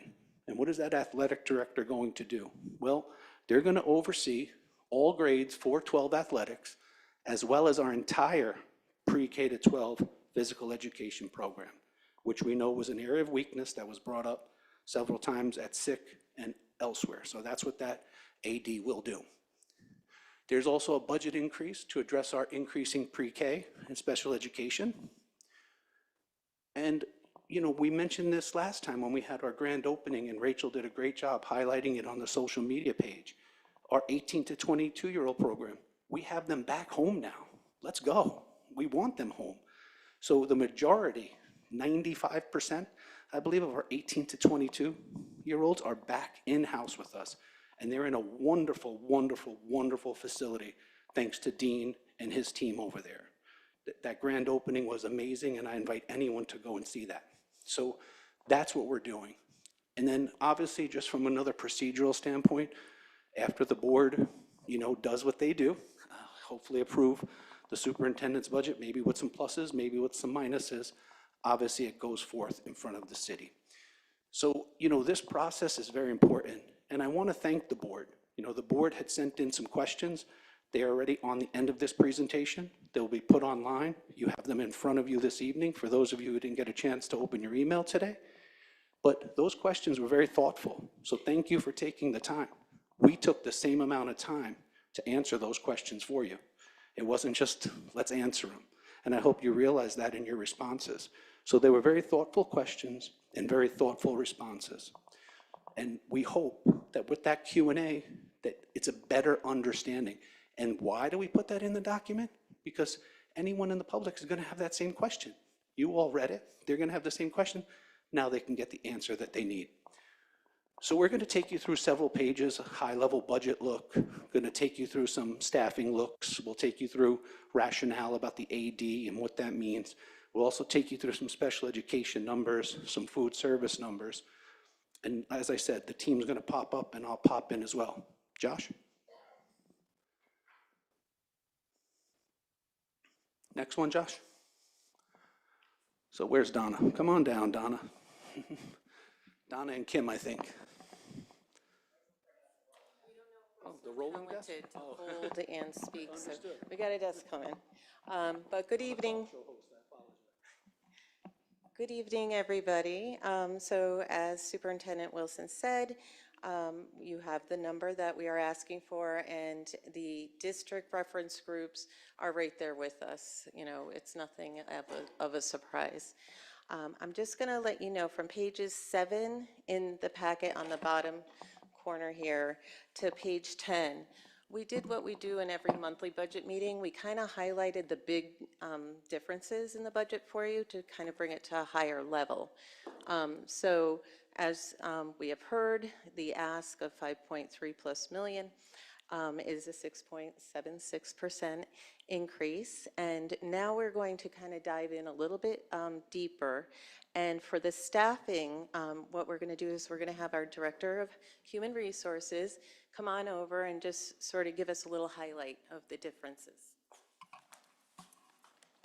Good evening. So just to talk about our certified staff and our non-certified staff numbers, just to kind of give you an overview. The certified staff, the increase is 3.99%, and you can see the rationale for the increase is that we do have those contractual increases both in our TEA and our TPSAA contract. This also includes non-union certified staff, so when you average all of that together, that's where you get that increase from, but largely most of that are contractual increases that were approved by the city. With the non-certified staff, you can see it's 3.89%. And again, same thing, most of those are funded by contractual increases, but those are also non-union, non-certified personnel, so just when you average the entire thing. And we look at that really, again, cost of living increase for the non-union, you know, as we talk about that. So we average that all together and it comes to $353,000 for the non-certified staff.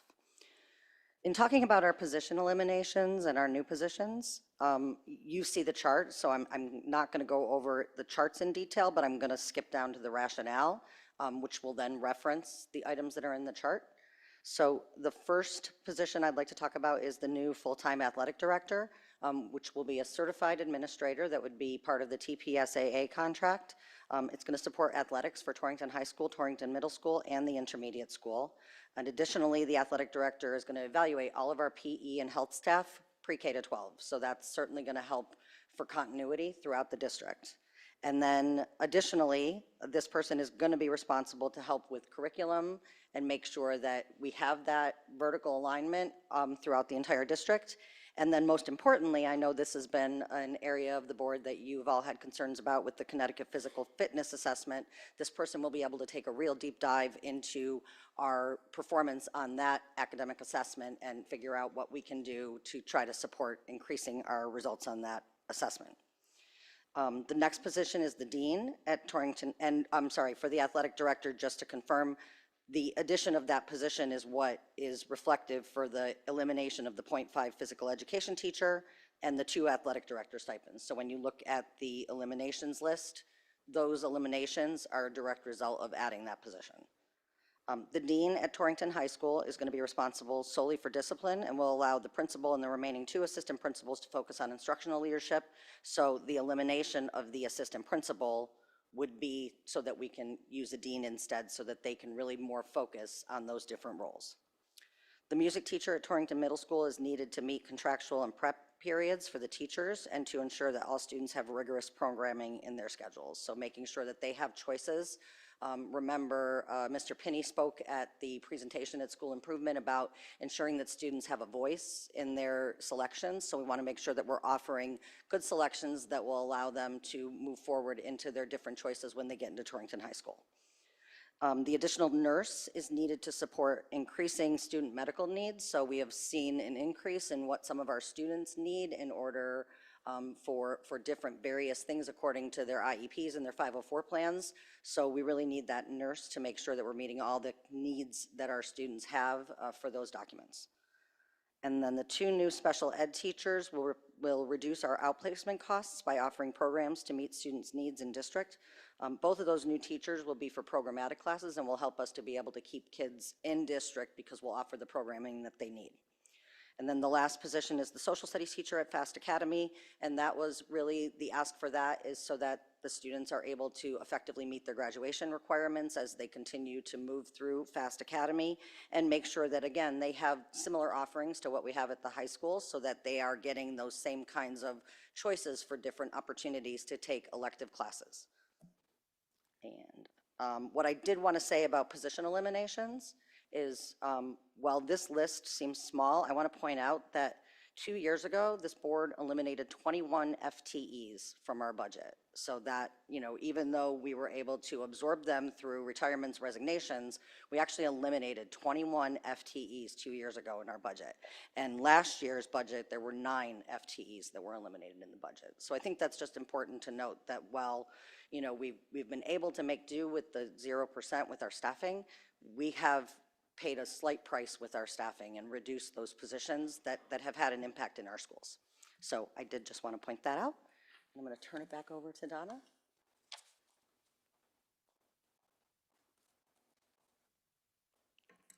Okay, so we can flip to the next one. Thank you, Ms. Schulte. Okay, so here we see the benefits, employee benefits. Nationwide, we're seeing increases, so it's no surprise that we have an increase there. Another reason for an increase is we also had to look into the unemployment and a few other areas that were Social Security benefits that were underfunded. So we wanted to right the ship and make sure that we're going to be on target for next year. So that's where you're seeing that increase, the 15.12%. Going to the bottom, we see in communications. We know that in communications, that line item also includes licenses. And so as you heard previously in the budget meeting, we have the Office of Teaching and Learning, and we have their licenses broken out separately. So we are going to fund those, and we will that's where you're seeing the increase in those, and some of the other ones that were going to be up that we needed to cover. On the next page, you're going to see the supplies. And in the supplies, the Office of Teaching and Learning, they want to explore new textbooks to springboard from all the growth that has happened from adopting the IM. So there is a significant purchase that needs to be made there that they're exploring, and they wanted to make sure that they had a line item for that. Energy, in the middle of the page, we all know all the prices are going up for electricity, fuel, and oil. So we had to do a 3-year look back, but then also a projection forward to see where we're going to be. And this number is a comfortable number for that. But again, it is an increase. And then technology and supplies. Well, Chromebooks are in our classrooms, and there are some that are at the end of the life. So we're going to be replenishing those as well so that students can continue to have one-to-one learning with their devices. And I believe we have one more on the next page for equipment. This one was a significant jump, a small amount to impact a $84 million budget, but even still, we wanted to highlight it for you because it's a 62% increase. And again, this actually is just for retrofitting some of the classrooms. When we did the reorganization, we needed to do a few furniture purchases, or need to do a few furniture purchases to accommodate the student needs. But there's also a scoreboard and some bleachers that I'm told are going to be in need, great need, that are antiquated here at this facility. So that's where the big jump is coming. And I believe that completes that section of the highlights. And if we flip to the next page, you'll see the grants of $14.5 million. Thankfully, we do receive them and have been recipients of them. Without them, our budget would be $98+ million, and that would be a 25% increase. So we're very thankful to have those. And as you can see, we have a lot of staff that are staffed in the grants, along with some supplies that aren't illustrated in this grid. And now, I believe we're on to section 2. And if you flip to the next page, thanks Josh, you're going to see something you're all familiar with. You see it at the budget meetings. It's a high-level roll-up of our budget, and it's broken down by category. So you can peruse through that, but it really aligns with everything that you saw in those other buckets in the front pages of the presentation. And it all, again, aligns to the 6.76 increase So at this point, I believe I'm going to hand it back to Mr. Wilson. Thanks, Donna. And what I forgot to mention, very important, page 4, page 18, page 60. Page 4, 18, 60, that's where you see all of the numbers line up that Donna had just talked about, the 6.7. So when you look at that on that page and you go back to page 4 and you go back to page 60, that's how we know we're being consistent throughout the entire document. So just wanted to point that out for all. Josh?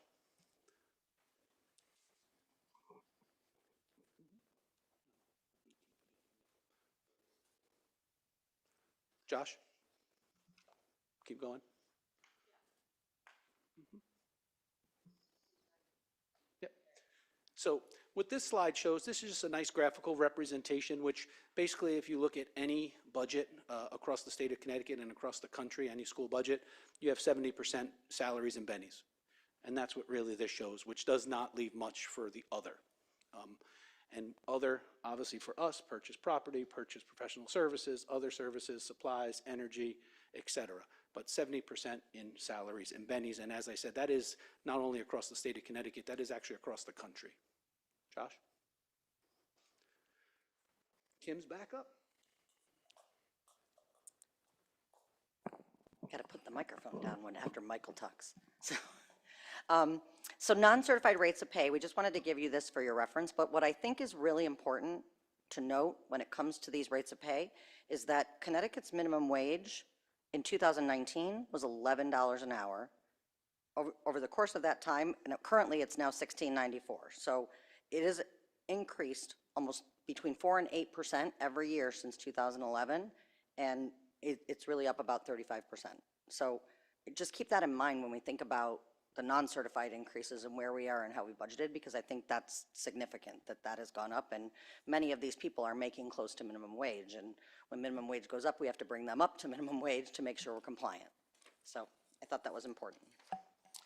The next 2 pages, or 3 pages, I believe, 4 pages. The next 4 pages are a list of all of our stipend positions by school, and so you have the THS, you have the TMS, and then you have the district-wide along with TIS, so you have the elementary. So just so that you can see the detail, and this aligns with all of the budget items that you saw in the detail.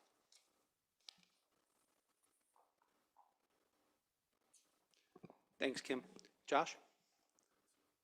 So these next couple of slides, this is actually thanks to the board. The board asked for this last year, and ask and ye shall receive, as the saying goes.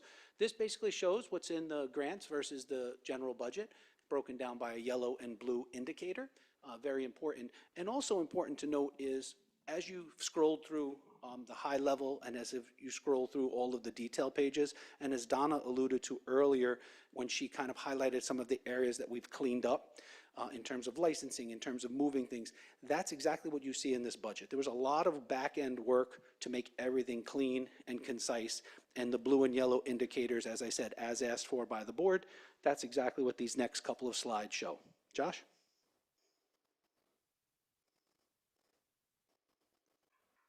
And that the blue and yellow is broken down by each of our buildings. You can continue, Josh.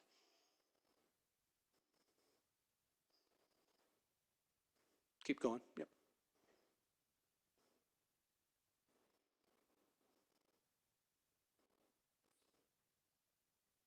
Okay, so now we'll talk about some of our demographics, and we'll jump into the demographics. Josh? So this slide, as we shared last year was the first year that our Hispanic and Latino population surpassed and is the top population in Torrington Public Schools, which we are very, very proud of. We also have the rest of the indicators there, our white, our African American, our multiracial, Asian. And as you've heard from Joanne Creedon, there is a lot in there when it comes to other races that we do service. And Joanne had that list of all of the languages. I forget the number now. I remember it was insane though, and I love that slide that she shows. So that's exactly what our demo looks like. Josh? Sue, come on down. Hey, everybody. And as Mike said, you know, Joanne has presented to the board on multiple occasions, and she does a really deep dive and a nice comprehensive look. So What I really just want to point out, I think the story here on this slide is to just look at the 10-year trend and take a look back and see back in the school year 15-16 compared with this school year, look at the growth, right? And I think that the consistent growth over time, over the 10-year period, really speaks to the consistent need.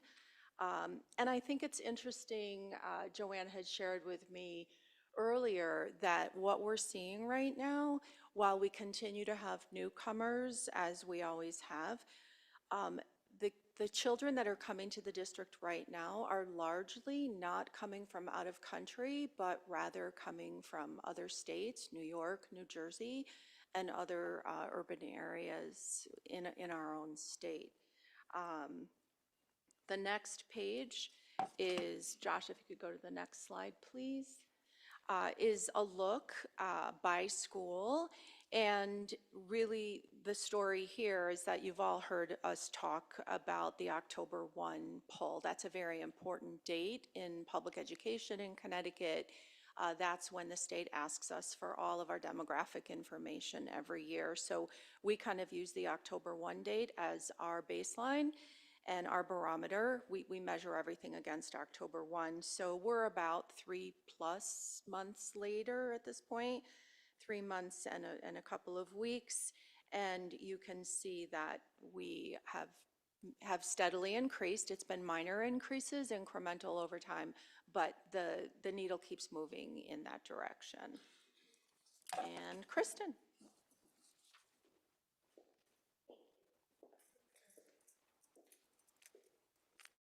Hello. So you can see our free and reduced information.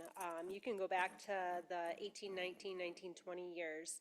And I do just want to reflect, a lot of people don't understand what our district currently is. We are a CEP district, which means Community Eligibility Provision. Every student in the district gets a free breakfast and free lunch and sometimes snack in certain schools every day. And you'll see our current numbers reflect the same as they were back then. However, that is back when we used to receive applications. We no longer receive applications. These are students that have been directly certified by the state as receiving some sort of assistance, whether it's SNAP, temporary financial assistance, free or reduced Medicare, or as well as homeless students in the district. And if we were to receive applications, we'd be floating around the 75% range. But next.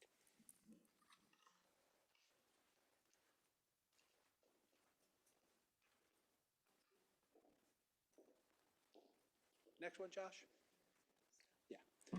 So what Sue and I wanted to just kind of highlight here, you know, this is that NESDEC study that we have a collaborative or a contract or agreement with NESDEC that they provide our enrollment numbers. And for those of you who were on the building committee, you know, Jeff, I know, is shaking his head.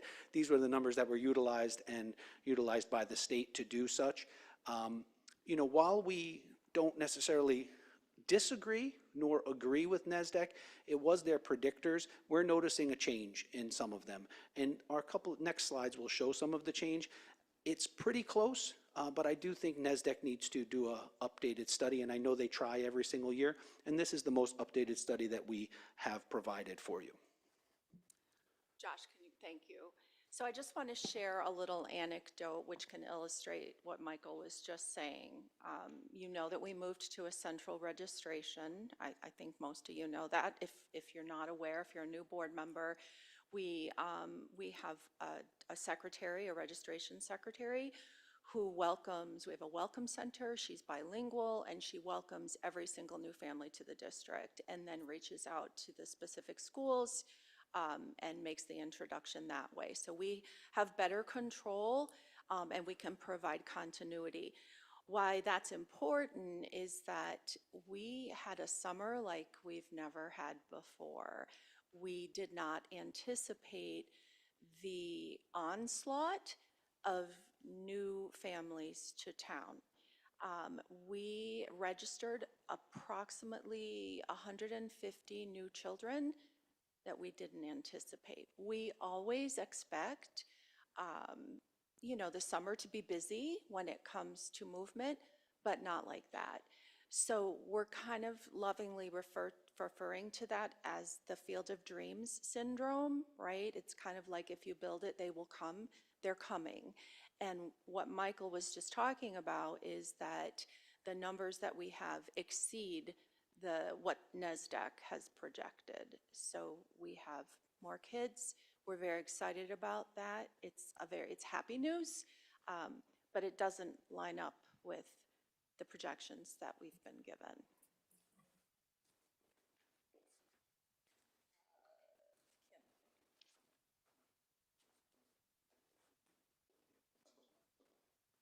Josh, next one? Oh, sorry. Is that me? Oh, I missed one. So I'm in a hurry to get off the podium. So this one is just the enrollment over time. You can see that our overall enrollment it's decreased, which it does line up with what NESDAQ has projected over time. But we did have this bump. So I just kind of wanted to share that.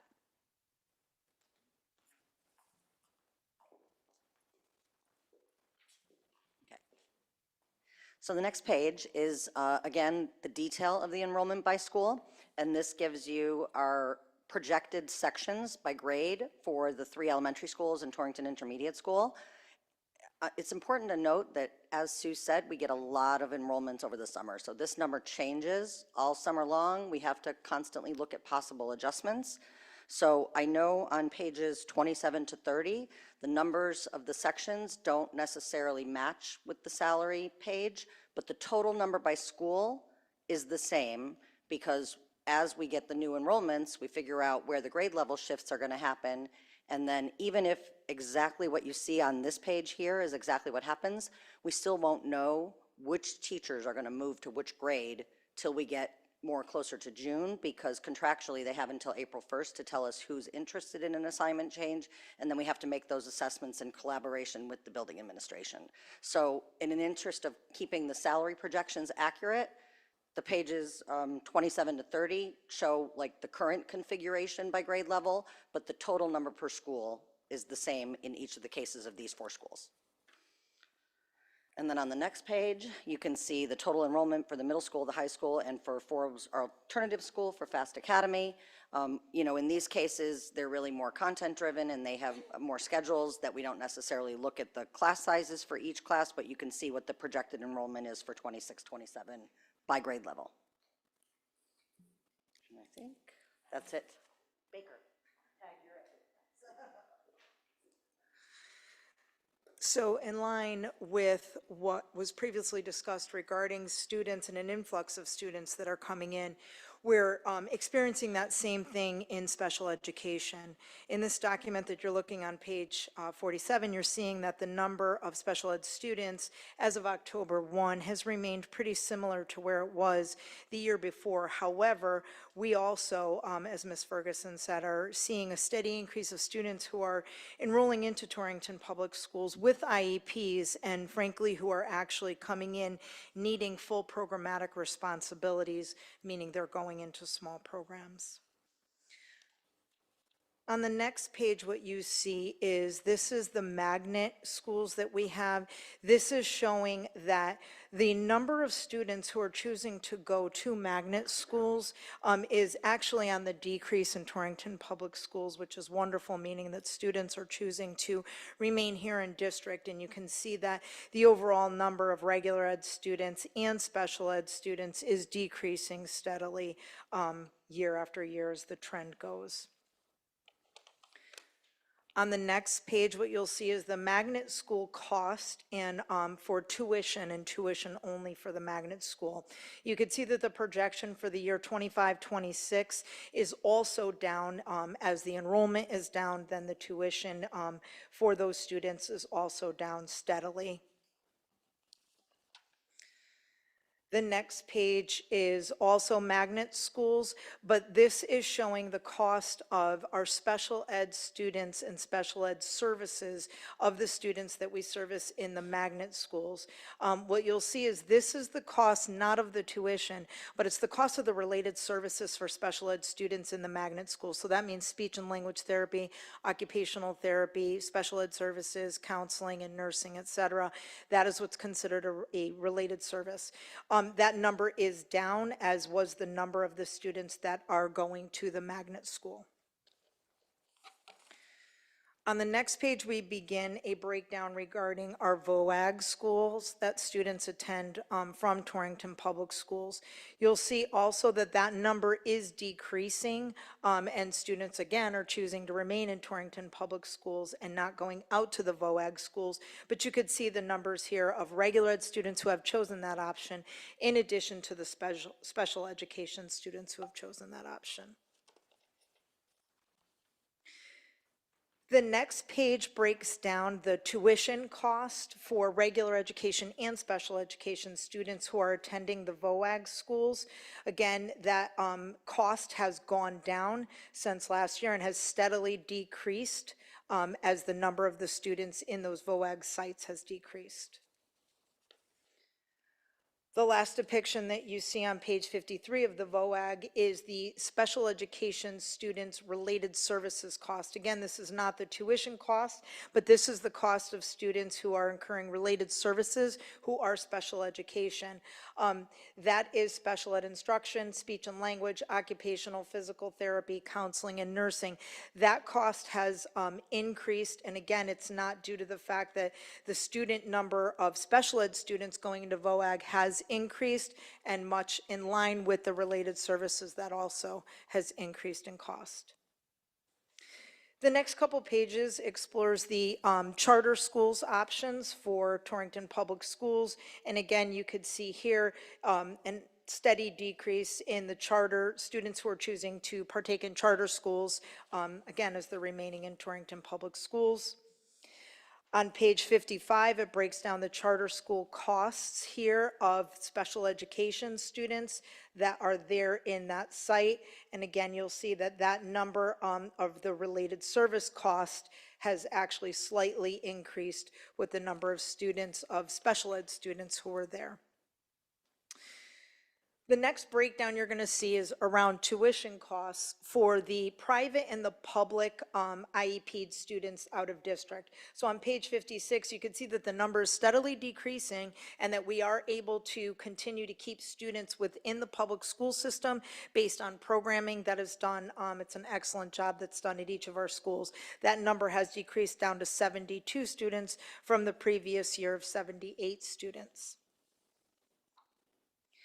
On page 57, it breaks down the private separate cost of the private special ed placements. In the private special ed placements, you could see that we were over budget in the tuition and the related services line item for the private schools.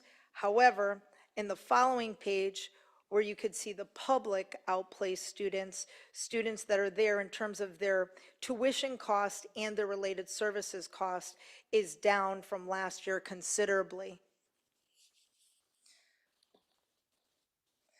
On page 59, what they've done here is actually combined for you so that you can see the public and private tuition for students who are outplaced in our district has gone down overall in a substantial amount. And again, that is due to the fact that we're keeping more and more students in Torrington Public Schools and being able to program for them in their school sites. So, you know, as I shared earlier, 60 being that last page where it all comes together. So we thought it would be appropriate to kind of do a final thoughts page. You know, we wanted to thank everyone on the board and everyone on the call for obviously giving us the time tonight to present our budget, to review our budget with you, to answer the thoughtful questions once again that you have asked. We hope that it helps explain what the process is. We hope that it helps explain the rationale, why things have went up. We hope that it gives some clarity around certain items. We hope that it shows you a better picture of what Torrington is and what Torrington looks like. And I think those last slides really hit it home from Dr. Baker. Our students are staying in Torrington. That's where we want them. We don't want them to leave. We want them in-house. So I think that's the highlight right there, and that's why those slides are really important. And what else, right? Well, it's a 6.76%. We talked about that. Why is it necessary? It's necessary to increase all of the great things that we're doing each and every day with our students. Once again, focused around our students. And for those of you who know, I do love quotes, and we were able to find this wonderful quote. Jacques Fresco, when education and resources are available to all without a price tag, there will be no limit to the human potential. We know the potential of our students is indeed limitless. We believe in them. We know they can do it. This budget allows all of our staff to continue to do their hard work and to provide the very, very best that they can for Torrington's most precious resource, our students. So on the next several slides are the Q&A pages that, once again, thank you again to all of you for providing those questions and the answers there. But if anyone has any follow-up or additional questions that they would like to ask this evening, the team is here. If you want to point it to a specific team member, that's fine. We can do that as well. If we cannot get the answer because it's a deeper dive, we would just kind of tack it onto the Q&A doc and come back to all and post it on that. But if there's questions as follow-ups or follow-ups to your answers for a specific member, we can definitely try to answer some. Thank you, Mr. Wilson, and the entire team for the presentation tonight. Appreciate all the time, and I'm sure many hours go into this across all the teams throughout the district. So thank you all for the time and thoughtfulness for the benefit of our kids and families. Thank you very much, Mr. Putnam. So I guess at this point, we have on our agenda additional questions for the 26-27 budget. I guess we'll kind of poll the room here and see how many questions people may have. I did see the Q&A follow-up was sent to us today. Did have a chance to review that. Every question and answered sometimes generates another question. So really, amongst the committee members, do you all have a bunch more questions? Do you have no questions? Do we want to reconvene? I mean, I do believe this committee has to decide. Our role in this is asking the questions, pulling all the information together, and recommending a budget to the full board to approve, being mindful of the student needs, the family needs, the staffing needs, the taxpayers. I mean, it's a large responsibility on the shoulders of this committee and everybody else who decides to join us. And we appreciate all of that time, but what is the tolerance of the committee? What do you guys want to do? Do you want to have some questions tonight? Do we want to schedule another time to ask additional questions? We do have some time before this goes to the city, but I have like 12 additional questions myself, so I don't know what the rest of what's that, Mr. Corey? Oh, I have some, but I, of course, would defer to the committee members first. Yeah. So maybe we can take a little bit of time here and ask some of the questions, and if we have a litany of them, we can certainly reconvene another night. Certainly. Yeah, I wasn't trying to end it this evening by any means. I would be more than happy to even take your questions, include them in the Q&A, reconvene, and see if there was more questions after that. But whatever the pleasure of the board is this evening. Yeah, I appreciate that. Sure. The Q&A is great.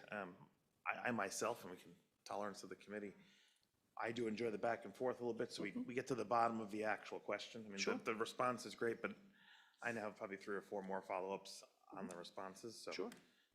what is everybody else on the committee? Do you prefer to ask some questions tonight, or Ms. Vaughn? I have 2 questions. We can go with them tonight or add them to the document. Okay, then let's start with Ms. Slayo Quick. She's on the committee. Is it for a specific person? I would just ask if the board member has someone specific in mind. If not, I'm sure I can get the right person, but I can ask you. sure. First, follow up to one of the questions submitted, number 7, dues and fees. You wouldn't be able to get this now, but you answered who the dues and fees cover with all the associations and NEASC and stuff like that. It's 120,000. Would we be able to get a breakdown of these costs? How much each of the individual dues and fees are? Certainly. Yeah, that's easy. No problem. Okay. And Donna, if we can make a note of that? Sure. Thank you. Yep. And then question number 3.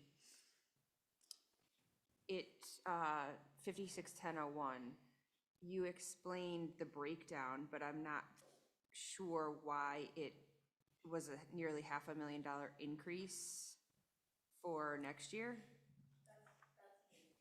Oh, okay. So if you can grab a microphone, I'm sorry. The main reason is because we are hoping to explore a potential textbook adoption in math at the high school level. So we put a $300,000 placeholder in that account. And then the remaining amount is like 150, 160 something, which covers replacement consumables for whatever was outlined in that answer, the benchmark. It's mainly literacy resources, is the remainder of that. But the biggie is the 300,000 for the, and that's something that's just, at this point, it's a wish. Like, we're not really there yet, but we wanted to be mindful of that and not get caught off guard if it's really something that we're able to do. Okay, thank you. And I lied, I actually have one more.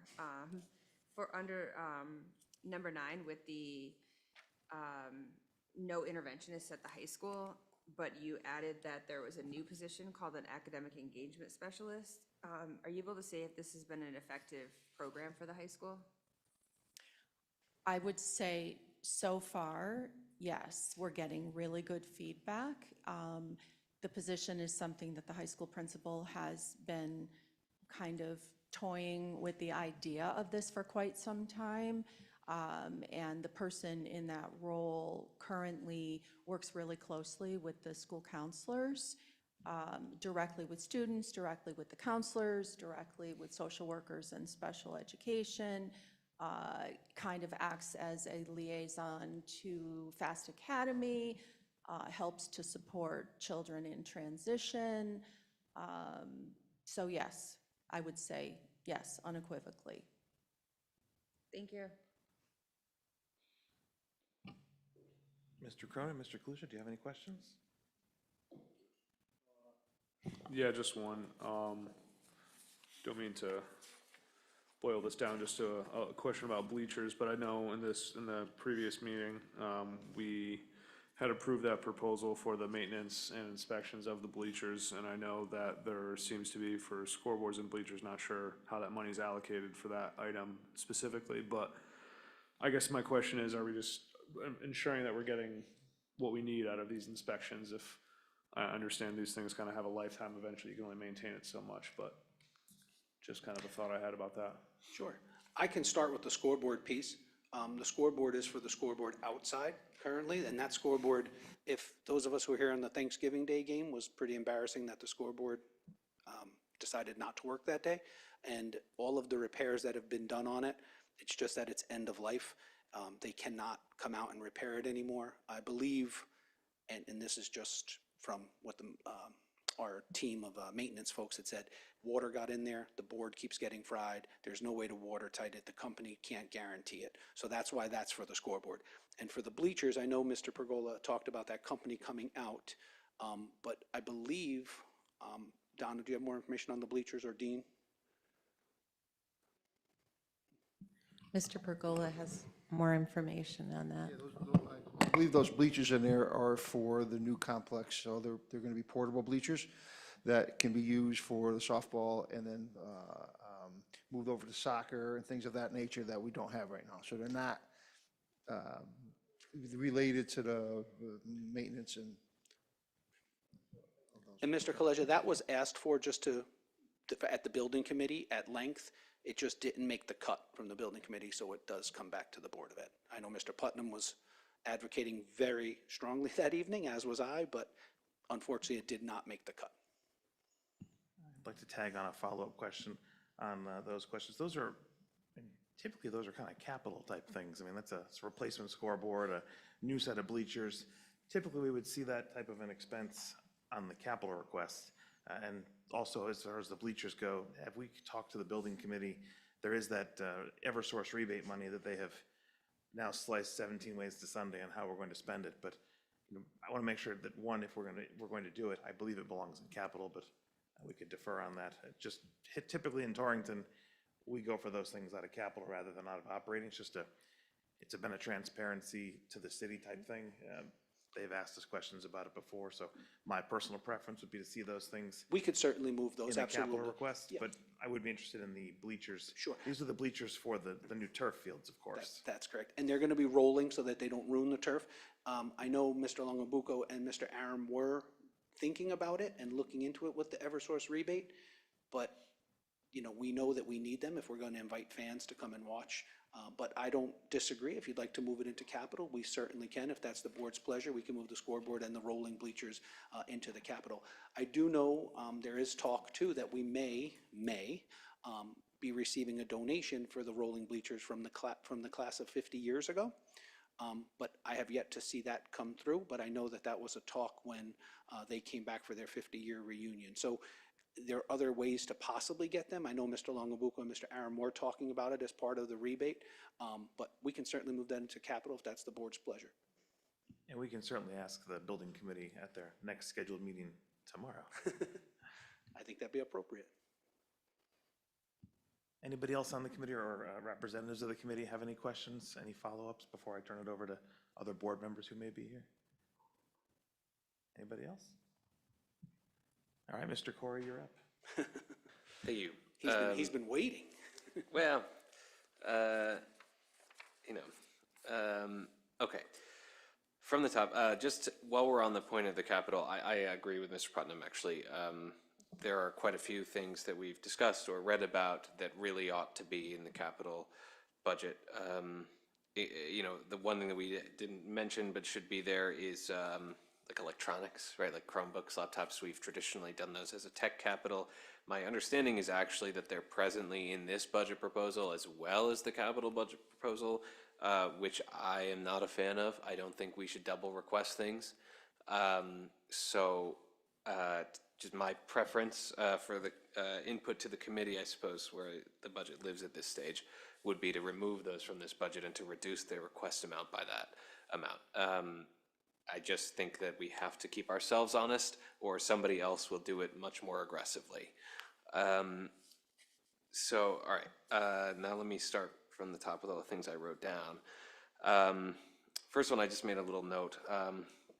I could probably dig it up, but do you happen to know what we budgeted for snow removal? Because that's been a matter of some controversy this year, and I just want to make sure we're looking ahead to. I'm sure, what could I think be. it was in Donna's packet this evening, I believe. Oh, was it? I believe it's 122. Yeah. For next year? I think so. Okay. Yes. We're probably gonna have to raise that. Again, I'm guessing with that, but based on what we discussed with the sort of unfeasibility of $100,000 bid this year, I think we need to again sort of get real with that and bump that number up. It's not satisfying to raise the amount in the request, but I don't want to get caught in a situation where all of our bids come back at $350,000, $400,000, and we're scrambling to find that money.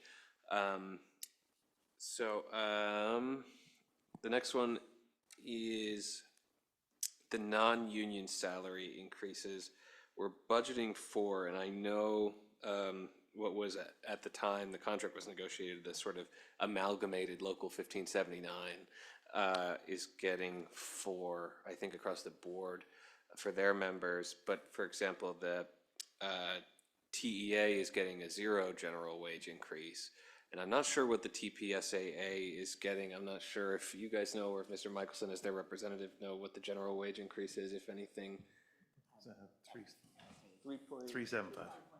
3.25. So I guess it may be worth considering when we have a sort of broad array of different contractual increases for union employees to consider what this amount ought to be and whether it should be a 4% across the board, or as the board has discussed at length in previous difficult years, whether we should sort of parcel out some funds, relatively speaking. Meaning, for example, say we've done years where we did 2% for some of our highest paid employees or less, and 3 or 4% for some of those lower paid employees, because the dollar amount is much more significant for them. So I just kind of wanted to bring that up. I have a question now that the full-time athletic director, I know the TPSAA contract has like a tier list, mostly for the purposes of bumping rights. So would this be factored in, or will we have to do an amendment to that contract? Kim?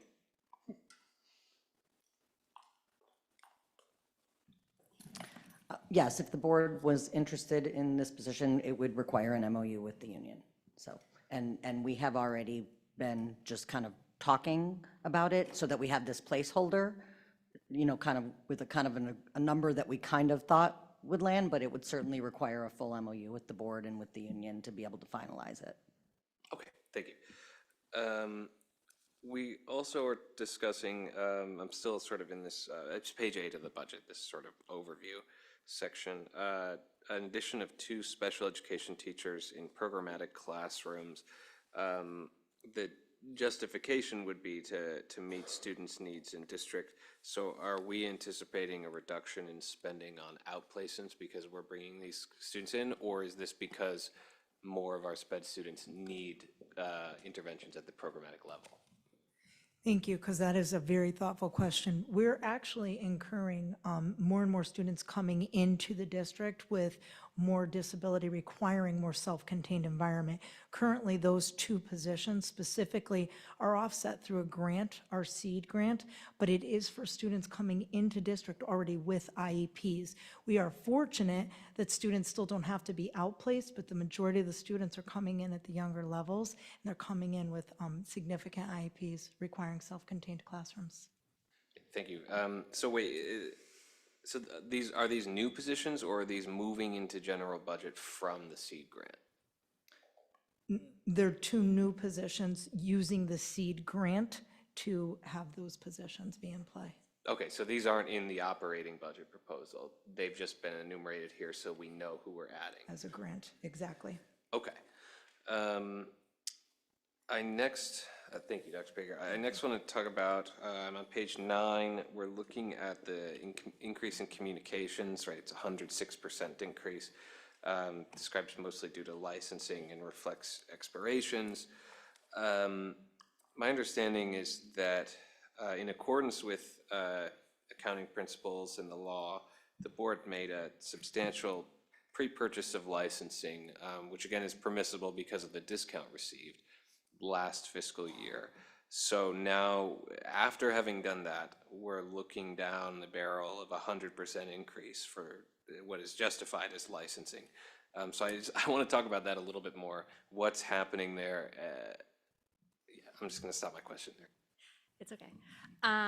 So one of the bigger ticketed items when it comes to licensing it really stems from this building with the networking equipment that was installed.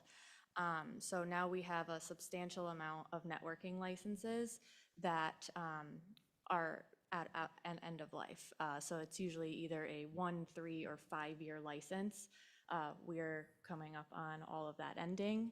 I am exploring options with the company in order to, they have like an enterprise program where we can pay like a fixed rate in order to receive a discount. So I am exploring, you know, some options to save on there. But just kind of the nature of adding so much equipment to a large building, and license starts when it's installed into our administration council. So, you know, we were hanging up access points when nobody was in the building, unfortunately. So now we're just kind of, that's catching up to us.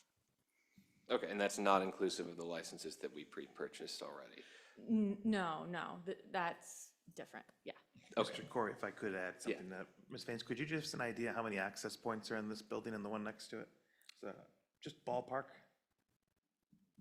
I Take want you to can take a wild say, I want to say 130 off the top of my head, and that's not including all of the access switches and everything else that we have that is also Meraki. So, Mr. Corey, just for a point of reference, outside of the education world, those Meraki access points come with about $100 per year recurring fee for every single one of them.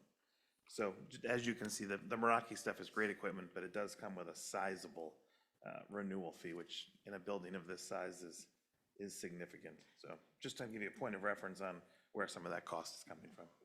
Right, I mean, $100 a year is, well, times 140 of them. Right, I'm looking, like I said, I'm looking down the barrel of a 106.56% increase. So $100 a year per access point for 100-something access points does not $464,000 make. We have also upgraded almost all of our other schools. I believe Fast Academy is the only one left to Meraki as well.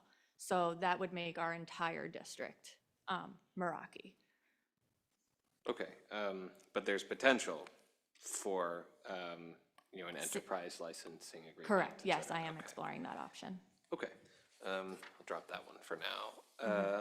Thank you. So we talked a little bit about this supplies, this 1.1 million. So 300,000 of the 488 is a sort of anticipatory number for textbooks. Is that right? We're talking about the same thing? Okay, all That's right. correct. Yep. Don't worry, I don't have to drag you up here to explain it a second time. I just wanted to confirm that that is the number we're talking about. Yes. That it's of the 488, about 188 is for things we already have that we need to refresh. Correct. And then 300 is an anticipatory number. Correct. Okay. Thank you. Here you talked about capital, talked about the scoreboards and bleachers. I'm almost done. Well, I can save those for later. Those are account detail level questions. So the last thing I wanted to talk about is way at the back now. When we're looking at the tuition for special education. So, I mean, I'm not surprised that the private outplacements increase at a faster rate and are substantially more expensive. Any private entity which does business with the government is ripping it off. But I guess as we look at it in totality, quite a few of these, I'm feeling a little optimistic, right? We have, 400,000, 200,000 surpluses. So I'm just ballparking that we're looking maybe a little under $1 million this year in tuition. So what are we anticipating I see some reductions, right? So I'm looking at public outplacement, a reduction of 300. So we feel confident that we can make these reductions, save some money, and still meet our needs? Yes, we're confident in the students that we already have currently. The differential always comes into play, and this is a conversation I have consistently with Mr. Wilson around. Many students are moving into district who are already coming into district with extremely high costs and who are currently already outplaced to the tune of possibly around 6 kids right now.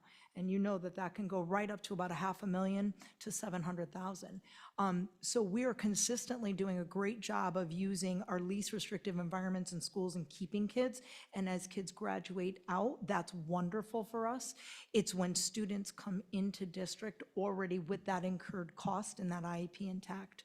But I am optimistic about us using more of the public side of this. The RESCs are wonderful to us. They're also closer to in-district transportation and counting in those costs. So I am cautiously optimistic, but I always preface that with there is, always the opportunity for a child with needs to move in that we would be legally obligated to support. Right, okay. No, I feel, I'm feeling okay about that stuff, although I would say the VOAG special ed services could probably do with an increase. That's one that's, skyrocketed. That in particular, when students have come into the VOAG program, they have come in with more related services than in the past. And again, we were legally obligated to cover all of the nursing, all of the counseling, all of the related services around special education. And when students come in with that IEP, that is something that is an incurred cost that legally we have to come. Right. I guess as I just go down the line, say if I start on page 49 of the budget or 65 of the packet, so magnet school tuition, right? We're proposing to stay steady at 250. Yes. But we pretty consistently run this really under budget, and the budget has dropped over the years. But for example, 24-25, we were 50,000 under budget, so we reduced it by 25, and now we're 75 under budget, and we're proposing to keep it steady. So is there room for a reduction in the budget there, or are we nervous that the magnet school tuition is going to go up a lot? No, well, no, but that is a consistent conversation with Mr. Wilson and I, that we are anticipating that those numbers will continue to remain low. People are wanting to be in Torrington now, which is to our benefit. Right. So I just don't want to lock up money, especially in a proposal where we may be making significant cuts in a couple of months. So I would say it may be worth considering a drop to 200 or 225. You know, I want to be safe with these reductions, but I think we have to get real that this request, while not unreasonable per se, is not happening, right? We're just not going to get $5.3 million. The taxpayers of the city of Torrington don't have it. I wish they did. I like education budget increases. I vote for the budget every year, no matter what the increase is. But I just think we have to get real in looking at this, that we have to anticipate that we have to make some of these reductions. So I'm looking now at page 50 of the budget. It's the magnet school costs, sped services, same deal, right? We went from 630 to 450, and the drop in the actual cost dropped by about 100,000. So we're getting closer. Much. So, you know, again, if we're under 300 this year and we're proposing 450, right, keeping it flat, I would say there may be room to drop to 350, right? Absolutely. And when we start doing this stuff, we get to real numbers. Although the VOAG tuition, regular ed and special ed combined is, you know, makes me a little more nervous. You know, I maybe wouldn't propose a reduction there. We probably need an increase in the VOAG special ed services because we're budgeting 250. And Yep, but that can be moved from, absolutely. When you're saying with the magnet going down, we can consistently anticipate that. right. You know, I feel good about the charter school sped in 504. Yes. Mr. Corey, would it maybe be appropriate if we asked the central office team to maybe look at those as a whole, all of those expenses across the $10+ million in special ed spending, and see if maybe there's some room to help out with the budget as best we can? Obviously, we have to be responsible for the fact that people can come into town at any moment's notice. We have no control over it. Dr. Baker does a great job of explaining that you have to provide all of those services the minute they roll into town. Until they have another IEP, you're responsible for that exact level of services. So maybe your request is that they look at it again and see what we can do to maybe fine-tune that particular group of line items? Yeah, I think this is the lowest hanging fruit that there's going to be because we have trend data, we have experts who can look at our students and see what we may need to budget. And I think we could probably find some significant savings there. Yeah, I would concur with you on that one. I concur also. And that's the last of what I wrote down, and I've been talking for a long time, so I'll stop. Anybody else have a question before Ed? The rest of the group has knocked off most of mine, so I'll be pretty short tonight. Unheard of, right? Anybody else have a question? No? Okay, I have just a couple more. We've already talked about the capital stuff to include the laptops, special ed programs. Dr. Baker, are there any, we have over the years developed some excellent programs that other districts have acknowledged, even we've been acknowledged at the state for, like our autism program and things, the Foots Voices, I believe, right? Yes. So do we have any additional programs that we could begin to offer, that we have enough students that are being outplaced? And I realize that, you know, we've done this a couple times before at a smaller scale, but you have to get a program up and running. It's hard to get people back until you actually have a successful program that is running. But do we have any plans to do any of that? I know the two people that Mr. Corey asked about were for programs we already have, but what can we offer to offset some of these outplacement costs?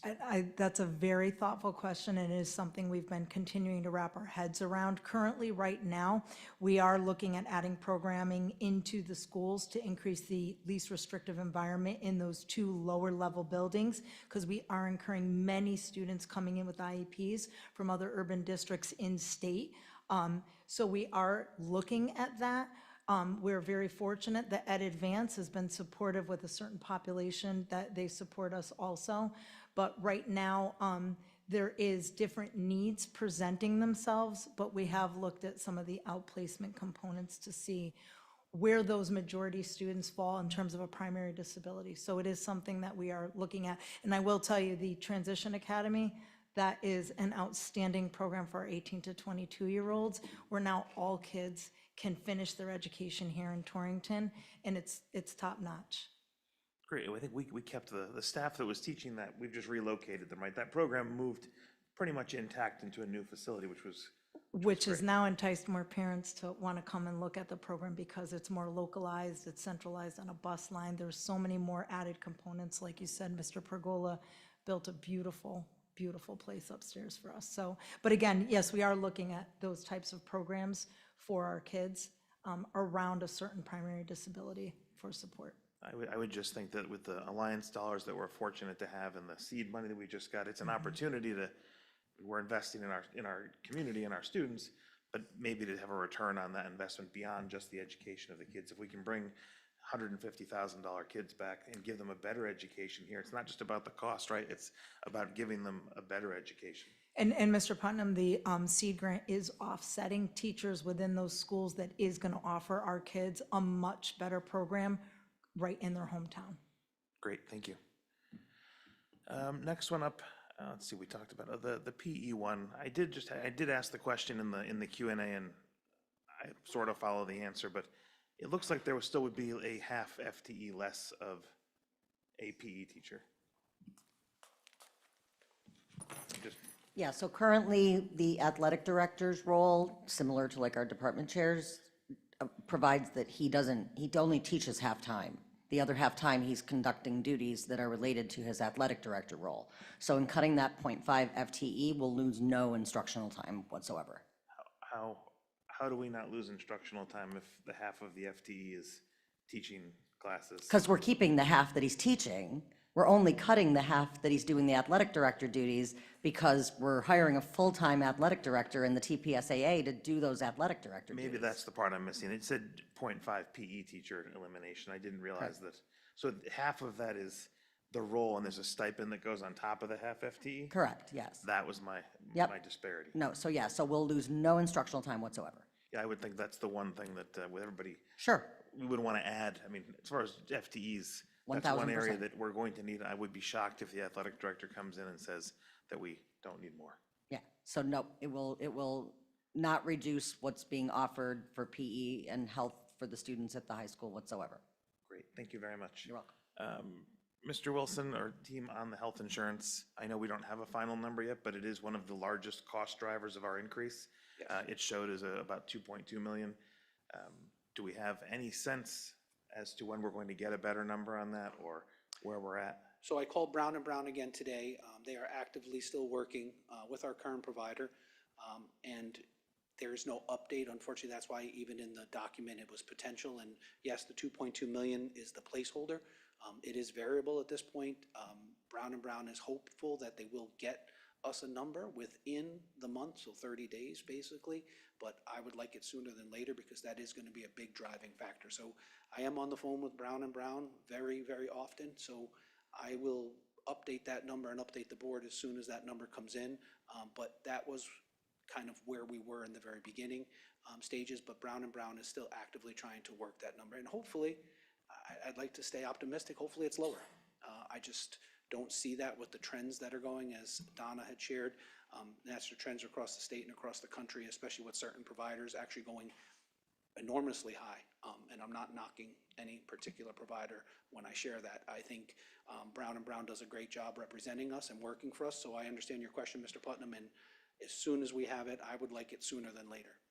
Okay, and then a follow-up to that, it showed about a $2.2 million increase, and we do net budget our benefits, but I noticed that the benefit, employee contribution line item didn't change, so could we update the presentation at our next level or to reflect the employee contributions changing? 100%.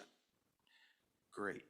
And next, over at Fast Academy, I saw the report of the number of kids. Those are our alternative program kids, right? That's correct. So how many people do we have? Now we have a big tutors expense, and I believe tutors are for expelled, mostly our expelled population, right? Correct. How many of the expelled population are now housed at Fast? Do we have any idea? We have 12 expelled students over there currently. So we have 12 expelled, we have about 38 of the alternate education, which I'm hearing great things, has worked out very well for that population, helping to remove disruptions from the classroom, so fantastic. And then the 18 to 22 program, about how many do we have there? I was going to say 12. Yeah, 12. I was just going to say, we just got one more. Okay. 12. I knew I was right. Great, I appreciate that. The next one, I read some legislation that talked about how the state does cap the tuition, and Mr. Corey may know more about this than me. There's talk about releasing the caps on some of the special ed, or even just VOAG, school choice tuitions. Right now, they are capped at what the public ones can charge, and I believe that agreement expires this year. Do we have any update on what that's looking like, Mr. Corey? Yeah, so what it really is the state capped what they were allowed to increase in what they charge us, and then started paying them. So the governor's budget proposes, I think it's about a $12 million cost that the state's currently incurring to pay directly those schools. So the governor's budget proposes to reduce that to zero from the state and allow them to again charge the full, if you will, cost to us. So, you know, it's very early in the legislative session. I think there is some resistance to this, and it's a relatively marginal cost for the state to bear. So I obviously don't have any inside track on guarantees, but I suspect this is a cut that's relatively simple for the state to add back into the budget. So we'll have to see. Okay, maybe we can keep an eye on that, or maybe somebody can get a rough estimate as to what that impact would be on us. I mean, we are talking about the tuitions and making a cut to that. We also don't want to cut too far if that's coming down the pike. Beyond that, I think that is about it for tonight. Anybody else have any questions they've thought of in the meantime? All right, hearing none. I appreciate your guys' time on the presentation and all the information. We look forward to some answers on the questions. All right, what is up next? Future budget meetings. I guess the question to the committee is, we don't meet again for another month. Do we want to have a brief meeting in between to get some of this information back? And as Mr. Corey said, this is going to be a very difficult budget year. Everything that's been asked for, obviously, in an ideal world, we would like to have. But that's not the reality that we're going to see in Torrington this year. With the stepped-in increase in property taxes, the taxpayers are going to shoulder another increase in their property taxes that isn't likely to be well received.